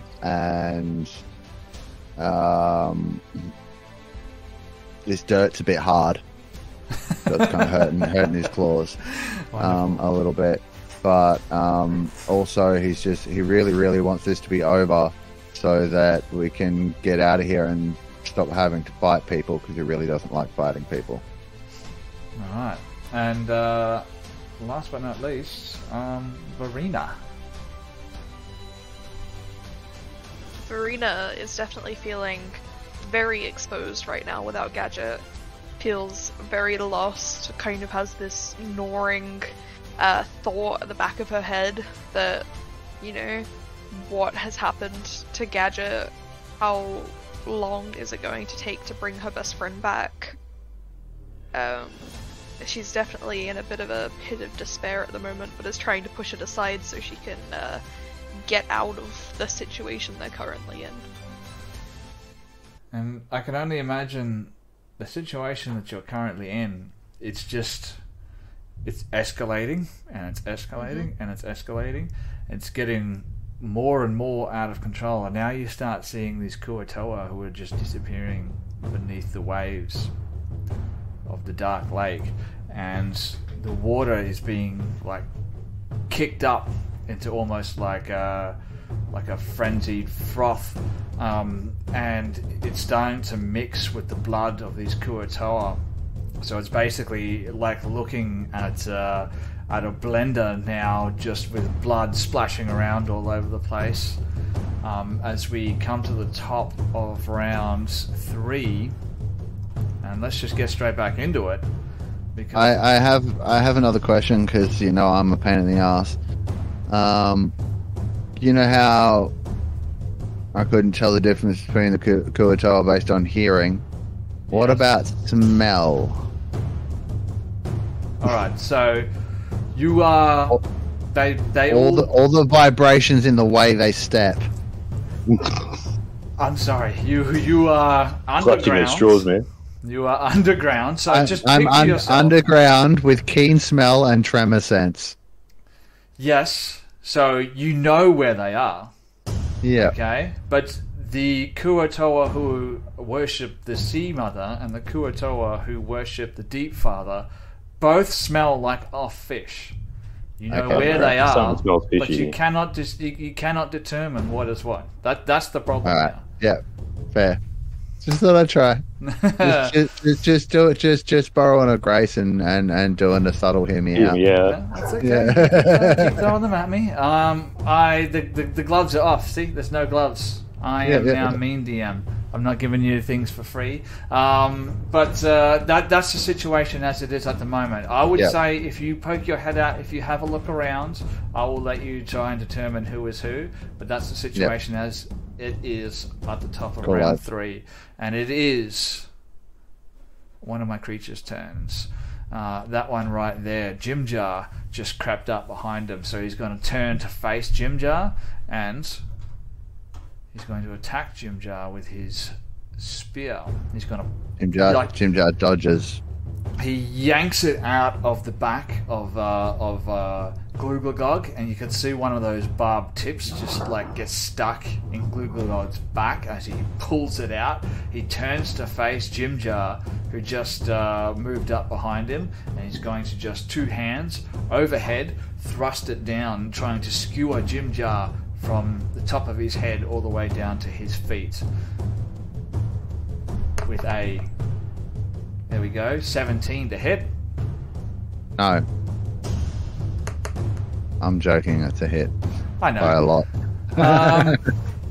Not much damage, just 6 points of damage. 6, and that's that creature's turn. It is going to move over to there, so it's no longer being flanked. It's not the sharpest tool in the shed, but it's not an idiot, so then it's this creature's turn. It will have an attack as well, but I'm going to say this creature is in such a frenzy, it just throws its spear off to the side and just launches himself at this other Kuatoa, teeth first, trying to take a bite out of it. Oh.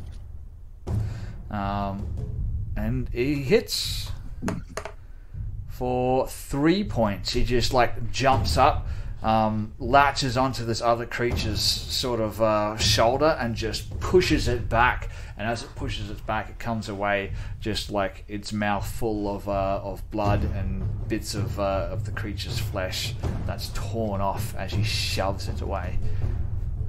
So 3 damage. Then we go to the next creature's turn. So that one over there. He will make an attack. Oh, that was a bite. That's fine. There we go. 22 to hit. Is a hit for 5 points of damage. Respectable hit for a Kuatoa. It reaches out as well. The other creature tries to stab it with a spear. It grabs the spear, yanks it to the side, and just bites down on its hand. And then it is Patch's turn. All right. So, this is going to be another hear me out moment. All right. I would like to burrow under Bark. So that's 5 feet to get under him. Expend another 5 feet of movement to dig out from underneath him to get him to fall down into the hole with me, or like bring him down into the hole, and then continue burrowing towards the bad guy. Is that something I can do without using an action? Just using my movement, because I leave tunnels as I burrow. You're around about the same size. Sure thing. Let's do it, man. Cool. All right. So underneath Patch, fucking burrow up. He would recognize my cave badger form, so we know it's me. And bring him down into the hole with me, so he's 5 foot underground, and then I'll continue on another 5 feet to here and then to here, so that's 5, 10, 15, 20, and then I'll pop up, so that will be 25 feet out of my 30 feet of movement. Let me just double check that my burrows. No, that's not going to work. Okay, what can I do? 5, 10, 15. Okay. So if I go 5, I got another idea. I'm going to go directly underneath Bark, so 5, 10, and pop up here. So that's my 15 feet of burrow speed. I'm not going to dig out from underneath that Bark. Instead, I'm going to have him move into the hole of his own accord on the next turn. And I'm going to instead attack Archpriestess with my multi-attack, because, you know, Badger instinct, friends are hurt, chew on the thingy.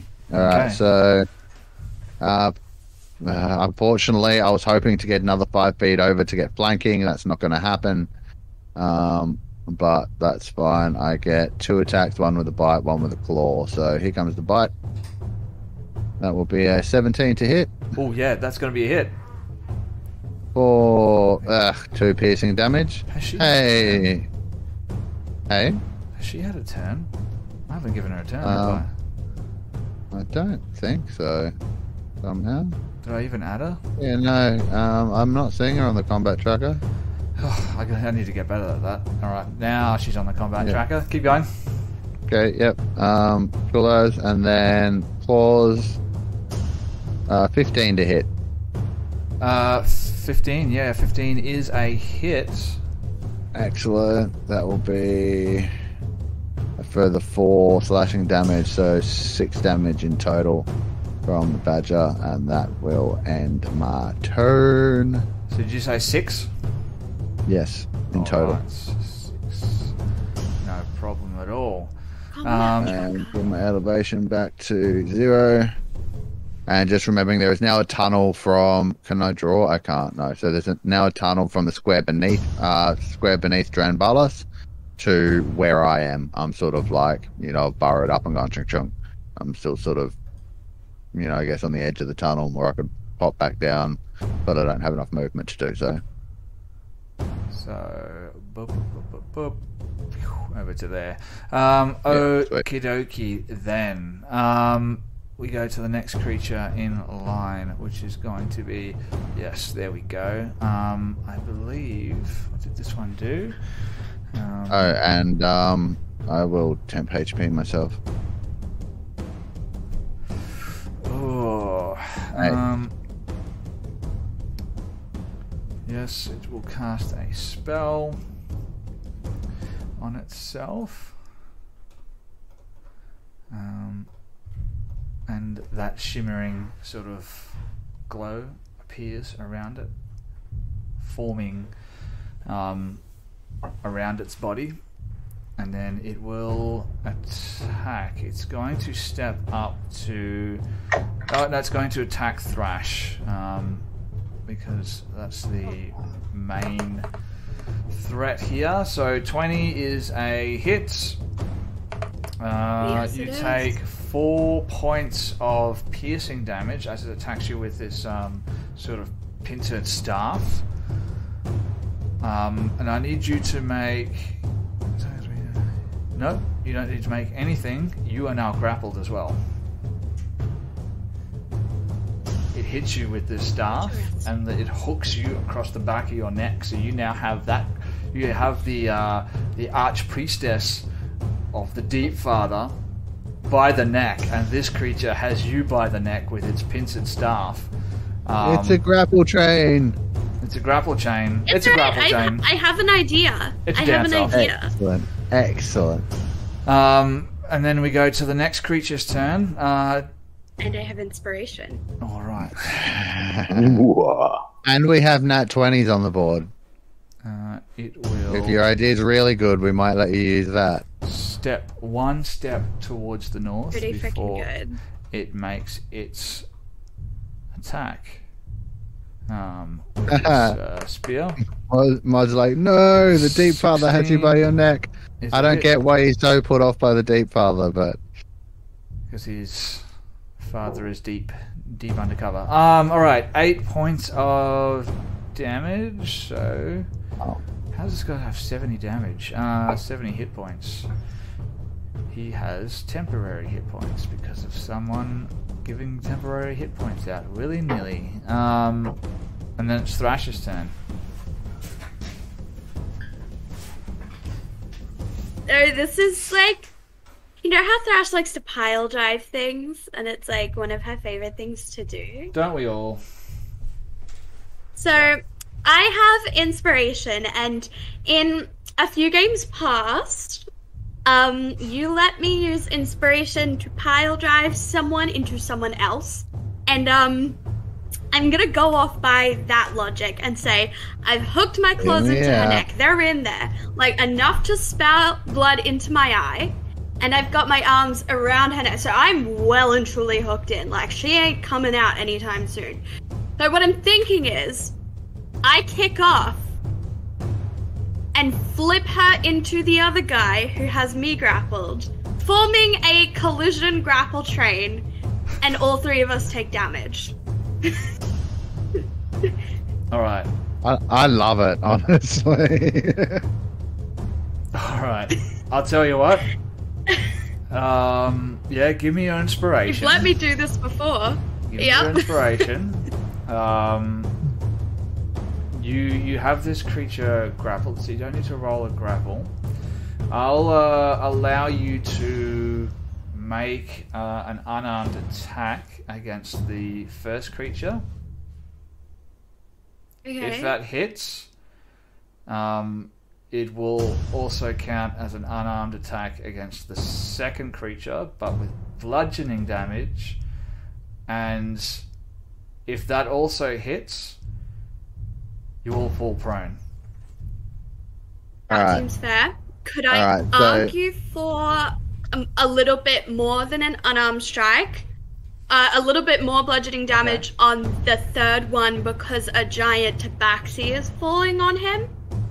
So and he's got a weapon in his hand. So maybe the D6 that you allowed before for the other tackly idea would be cool for that one, and D4 for the other one. I don't know. Unarmed attack on the first one, D6 of damage on the second, plus your athletics, and then if they both hit, everyone's falling prone.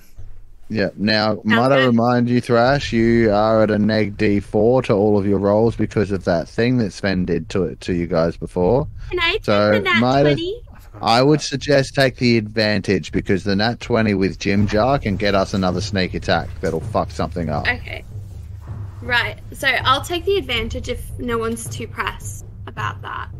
Alright, so you roll twice. Oh, wait, you have advantage against that creature anyway. Yeah, that's what I'm saying. Oh, never mind. So, okay, roll once. If it's a hit, the other one will also automatically take the damage. Do keep in mind you need to take a -1 from your exhaustion and a negative D4 from the spell that was cast on you. Hence the advantage being important. Right, okay. So, rolling athletics on the first one. I'll roll a D4 for you. And I've got an advantage. Let's hope for something good. Oh shit. That's not good at all. There is a nat 20 card. Yeah, but I don't think everyone wants me to use the nat 20. Oh, Jesus. Neg 2, okay, so it's 12, it's 11 total. Well, 11.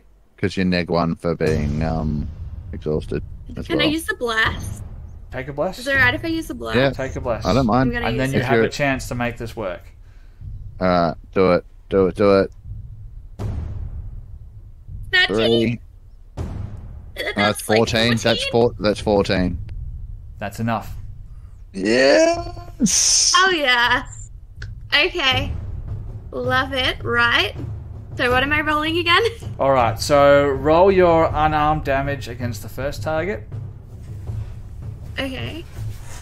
Unarmed. It's what your D4 plus whatever, yep. Yeah. So that's Right. 6. 6 points of damage. Alright. I dig it. Now roll a d6 plus your athletics or strength. To add your strength modifier to a d6. And then everyone's going to fall prone here. Amazing. So that's 4, 5, 6, 7. So 7 points of damage to that guy. Now, which one are we hitting? The one that grappled you, right? Okay, so... Yeah, so the one that got me. So it's like a nice big grapple hog, like a grapple train. Alright. Grapple dog pile, if you will. So you dig your claws into Ploopploopeen. You have this pincered staff around your neck. But while it's around your neck, you manage to twist and flip like a suplex backwards. Ploopploopeen goes flying over the top of your head and comes crashing straight down on top of this other Kuotoa, knocking that pincered staff free, and everyone just collapsed down on the ground, just in a massive heap. You still have the grapple on Ploopploopeen. The other guy's grapple is now broken, and you guys just take all that damage. Yes. Are you ready for it? I like you ready for my backup plan? Are you ready? Are you ready? So I'm going to use my 30 feet of movement. I'm going to use half of it to get up. And the other half to move away. Are you going to take the bad bitch with you that you still got grappled? You can drag. You can drag her. You can let go of the grapple. It's entirely Yeah, up to you. I'm gonna drive. I'm gonna take her with me. All right. You she's will. coming. I think it's you have to do it at half. She's already got it grappled, so it's just it halves her movement speed. That's okay. So actually, what's I'll your... use my feline agility, so that makes my movement speed 60. It doubles it. So if you do, you have to do that before or after you get up? I can do it when you move on your turn in combat. You can double your movement speed until the end of your turn. Once you use this turn, you can't use it again until I move 0. Right, so you lose half of it immediately getting up, so you've got 30 feet left, and halves your movement dragging, so you can move 15 feet away from where you are and take her with you. Sounds good. I get the attack of opportunity. From technically no, because it's not unwilling. It's not willing movement. It's being dragged away. No, as in like Thrash would get the attack of opportunity. There's one creature that's lying on the ground. It will try and attack you as you're moving away, but it will be with disadvantage. Yeah. And there's the bodyguard guy, the shaman guy. Oh yes, there is that one there as well. You're right. So there's going to be 2 attacks of opportunity here, unless you don't move out of the range. If they attack me, then they should be attacking their priestess lady, because I'm effectively using her as a body shield. You're dragging like she's her, on, kicking, like screaming along the ground. Yeah, no, it's like this. It's not going to work, Grace. No, this is you're still 7 foot tabaxi. You're dragging this thing, kicking and screaming along the ground, and she is still prone. You got up, but she didn't. So you're leaning over. Dragging her, aren't I? So you'd have to be leaning over. You would be more exposed to the attacks than she would. Yes. So the first one will attack. It'll try and like reach out and bite you with disadvantage. and it still rolled a 16, which is just a hit. So as you're dragging away, it sort of just reaches up and just latches onto your ankle, doing minimum damage, 3 points of piercing damage. Okay. Alright, and then the second one. Where are you moving to exactly? Remember, you can move 15 feet? Just enough to get away from douchebag with the prong, like here. Alright, so then that one 15 will move feet. over to there. 1, 2, 3. It was only 10. Was You 10. can go another 5 if you want to. Like... Don't have right, to. let Not me move this. it. Like maybe here? It won't let me move anything, so... Alright, over to there, over to there, there we go. This one will take an attack of opportunity with its staff. With a miss. Damn it, he's crying again. Okay. This creature... Alright. Alright, bear with me one moment, I'll be right back. Sorry. You're right. We can talk tactics. It's fine. All good. So that's the Kuatoa in the top left near the jetty, hanging on the boat. Was that one of the ones that dipped into the water, into the waves? Which one? This one here, no, top I think left. he means the ones on the beach. Like it's sort of to the back end of the map. Yeah, I think the ones that got dragged under are not ones that are actually in this fight on the map. They're the right. extras that he was talking about. Oh, the extras. Yeah, okay. Yeah. Thrash, Yeah, by the sweet. way, you get 4 temporary HP at the end of your turn. That'll take you back up above max again. Okay. That temp HP is awesome. I Fucking clutch, man. am thinking about next game plan, drowning her. How far Like is the for water? the rest of her. Right on the edge. I'm right next to it. Ah. I'm right next to it. Thrash, So obviously and when I mean Grace, drowning, I mean Grace, going into the water. Grace, you're attempting to drown a fish.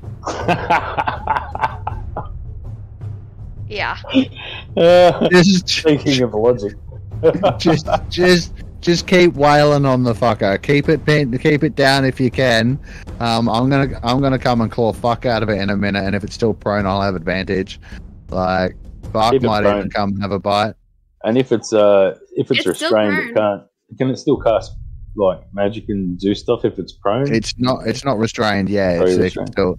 It might be a disadvantage if their spell attack rolls, but it can still cast, and it only has to use half its. Oh, it has no movement because it's grappled, I do not know so what's it going can't on. get up. Alright. Hey, big brain move. Big brain moves are being made in this little tiny head.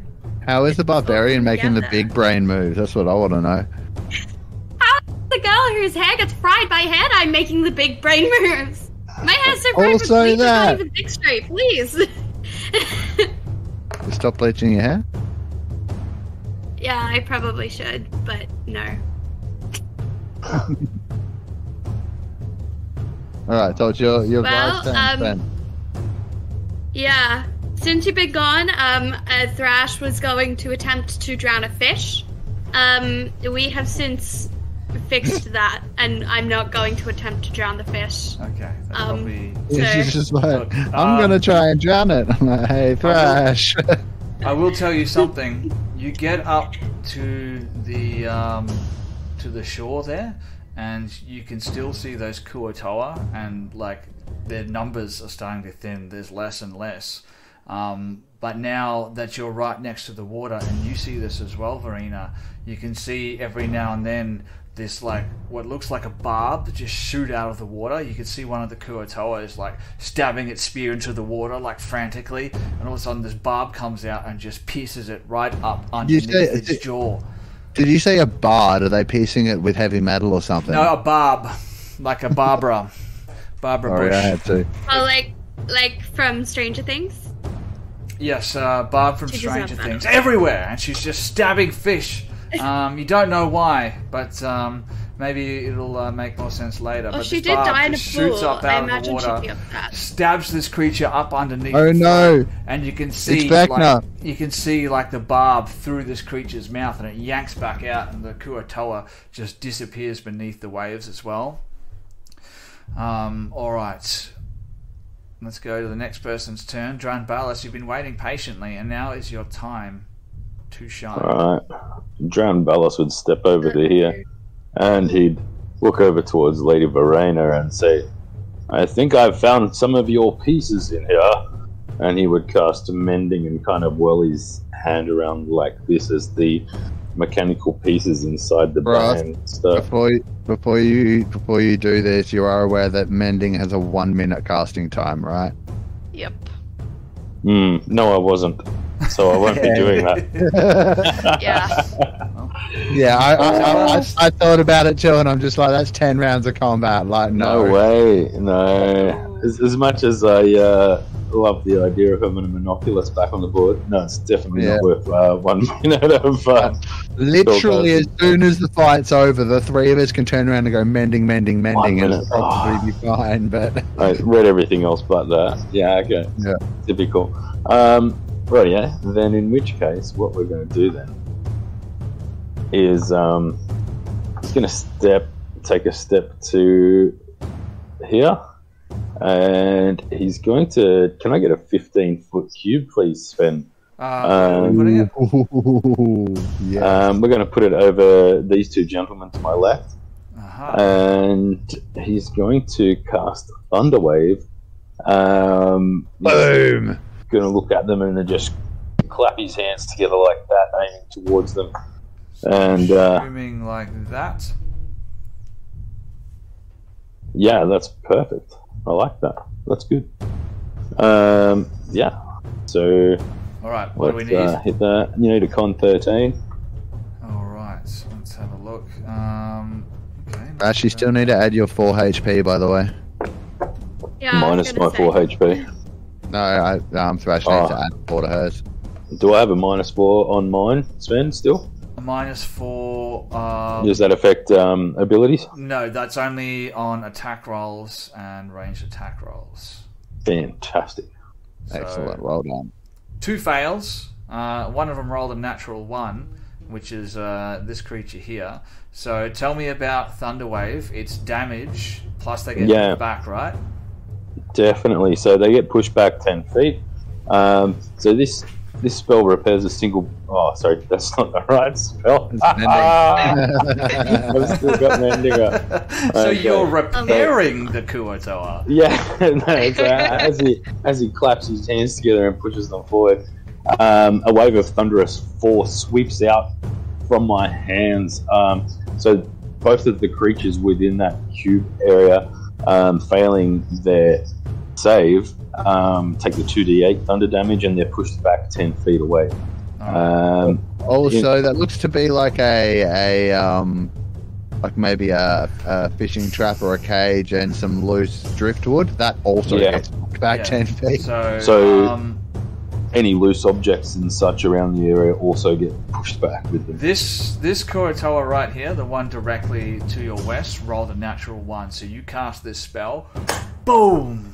And just this wave of compressed air shoots out from you, and this Kuo-toa just gets rocketed backwards because it wasn't paying attention. It was fighting with the other Kuo-toa. It just gets rocketed backwards into this sort of crate that was set up, and you see like the mushroom wood, I can't remember what it's called, but splinters of it just drive straight through this creature's head as it gets like shoved back, and this debris goes flying backwards and lands with a clatter behind it, and this Kuo-toa just gets turned to viscera, basically like it's been blasted with a buckshot of shotgun. And the other one goes flying back 10 feet as well. It lands in the water and cracks its head on the back of the pier, the back of its head on the pier as it crumples down underneath the pier, and you can see whatever it is in the water making its way over towards it where it lands in the water as well. So it's like underneath the pier, and it's going to take an extra d4 of so just 1 point of bludgeoning damage. Does it drown because it's under the water? It's a fish. Yeah, it's like, I can't swim. You gotta ask. It was one time, guys. Being a fish It was one time. Yeah, so was Grace Bean. Alright. So that one dead. That one beneath the pier down there. Alright. So Nice turn. anything else that you wanted to do? Or is that, yeah, so I moved 5-10 feet to there. I'm going to try and back away as far as I can from everyone else. So that would be 15, 20, 25. What's my movement? 30, I think. Yeah, Don't 30. leave the bubble. No, I'm staying in the bubble, though. I'm going to hang on the edge there. Alright, you don't get any extra temp HP on top of what you already had, but That's cool. also you can leave it while you've got the HP. You won't lose it. You just won't get it back again unless you end your turn Roger that. within it. So now that I finally added Ploopploopeen to the combat tracker, he is actually going to do something. I'm going to say that in the period where he was not doing anything, he was sort of making his way around the combat and just sort of barking orders and like just trying to spur on his followers as this fight continues. But now that he's finished doing that, let's have a look. So I'm going to say he cast that spell on one of his turns. So let's just do this. That and that, and then we are going to cast a spell. What spell does he want to cast?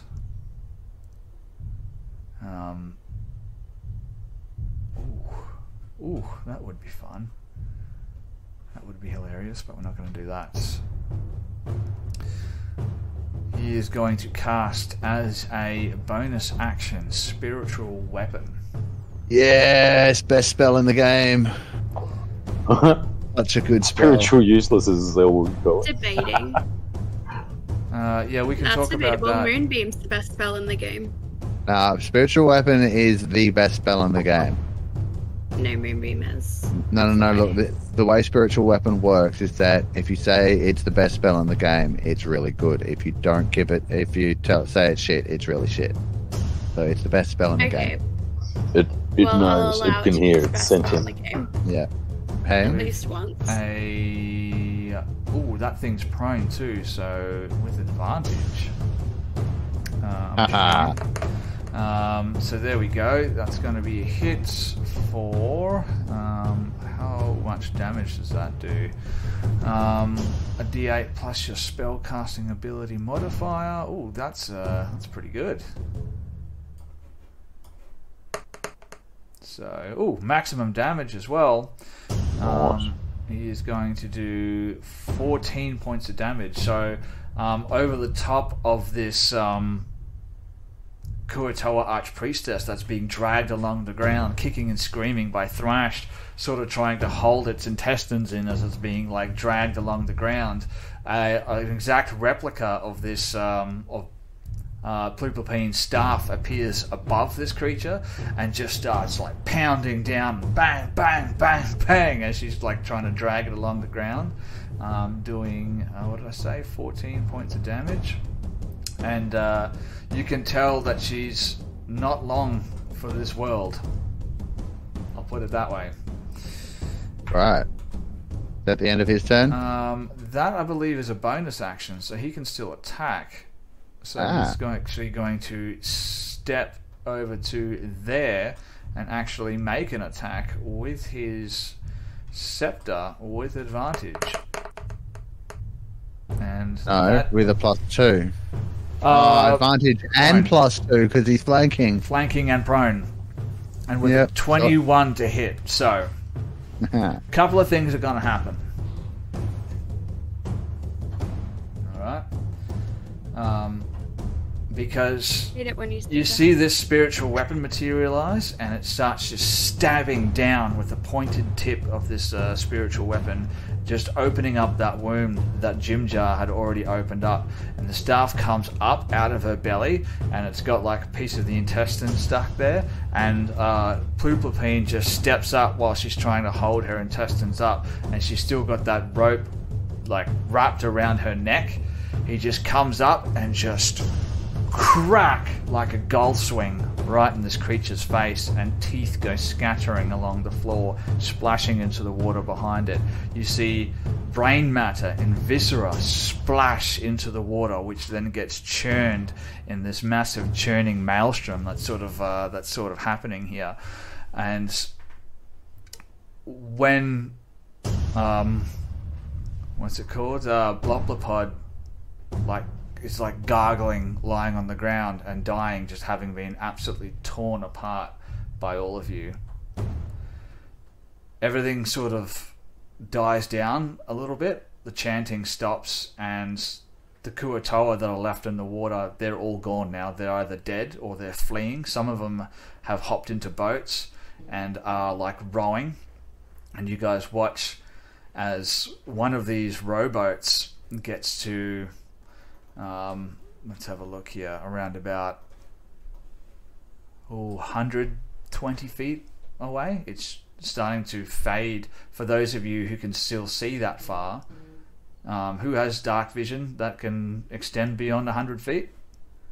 I certainly do. Alright, so those of you who can see beyond 100 feet with dark vision, you can see this boat, and you can see the oars just frantically turning as the boat is fading off into the distance. But all of a sudden the boat just stops.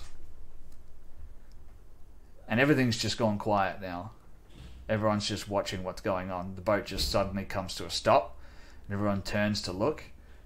And all of a sudden the boat starts lifting up out of the water. And as it does so, you can see what appears to be a tentacle wraps around the boat, straight around the middle of the thing, and it just like contracts.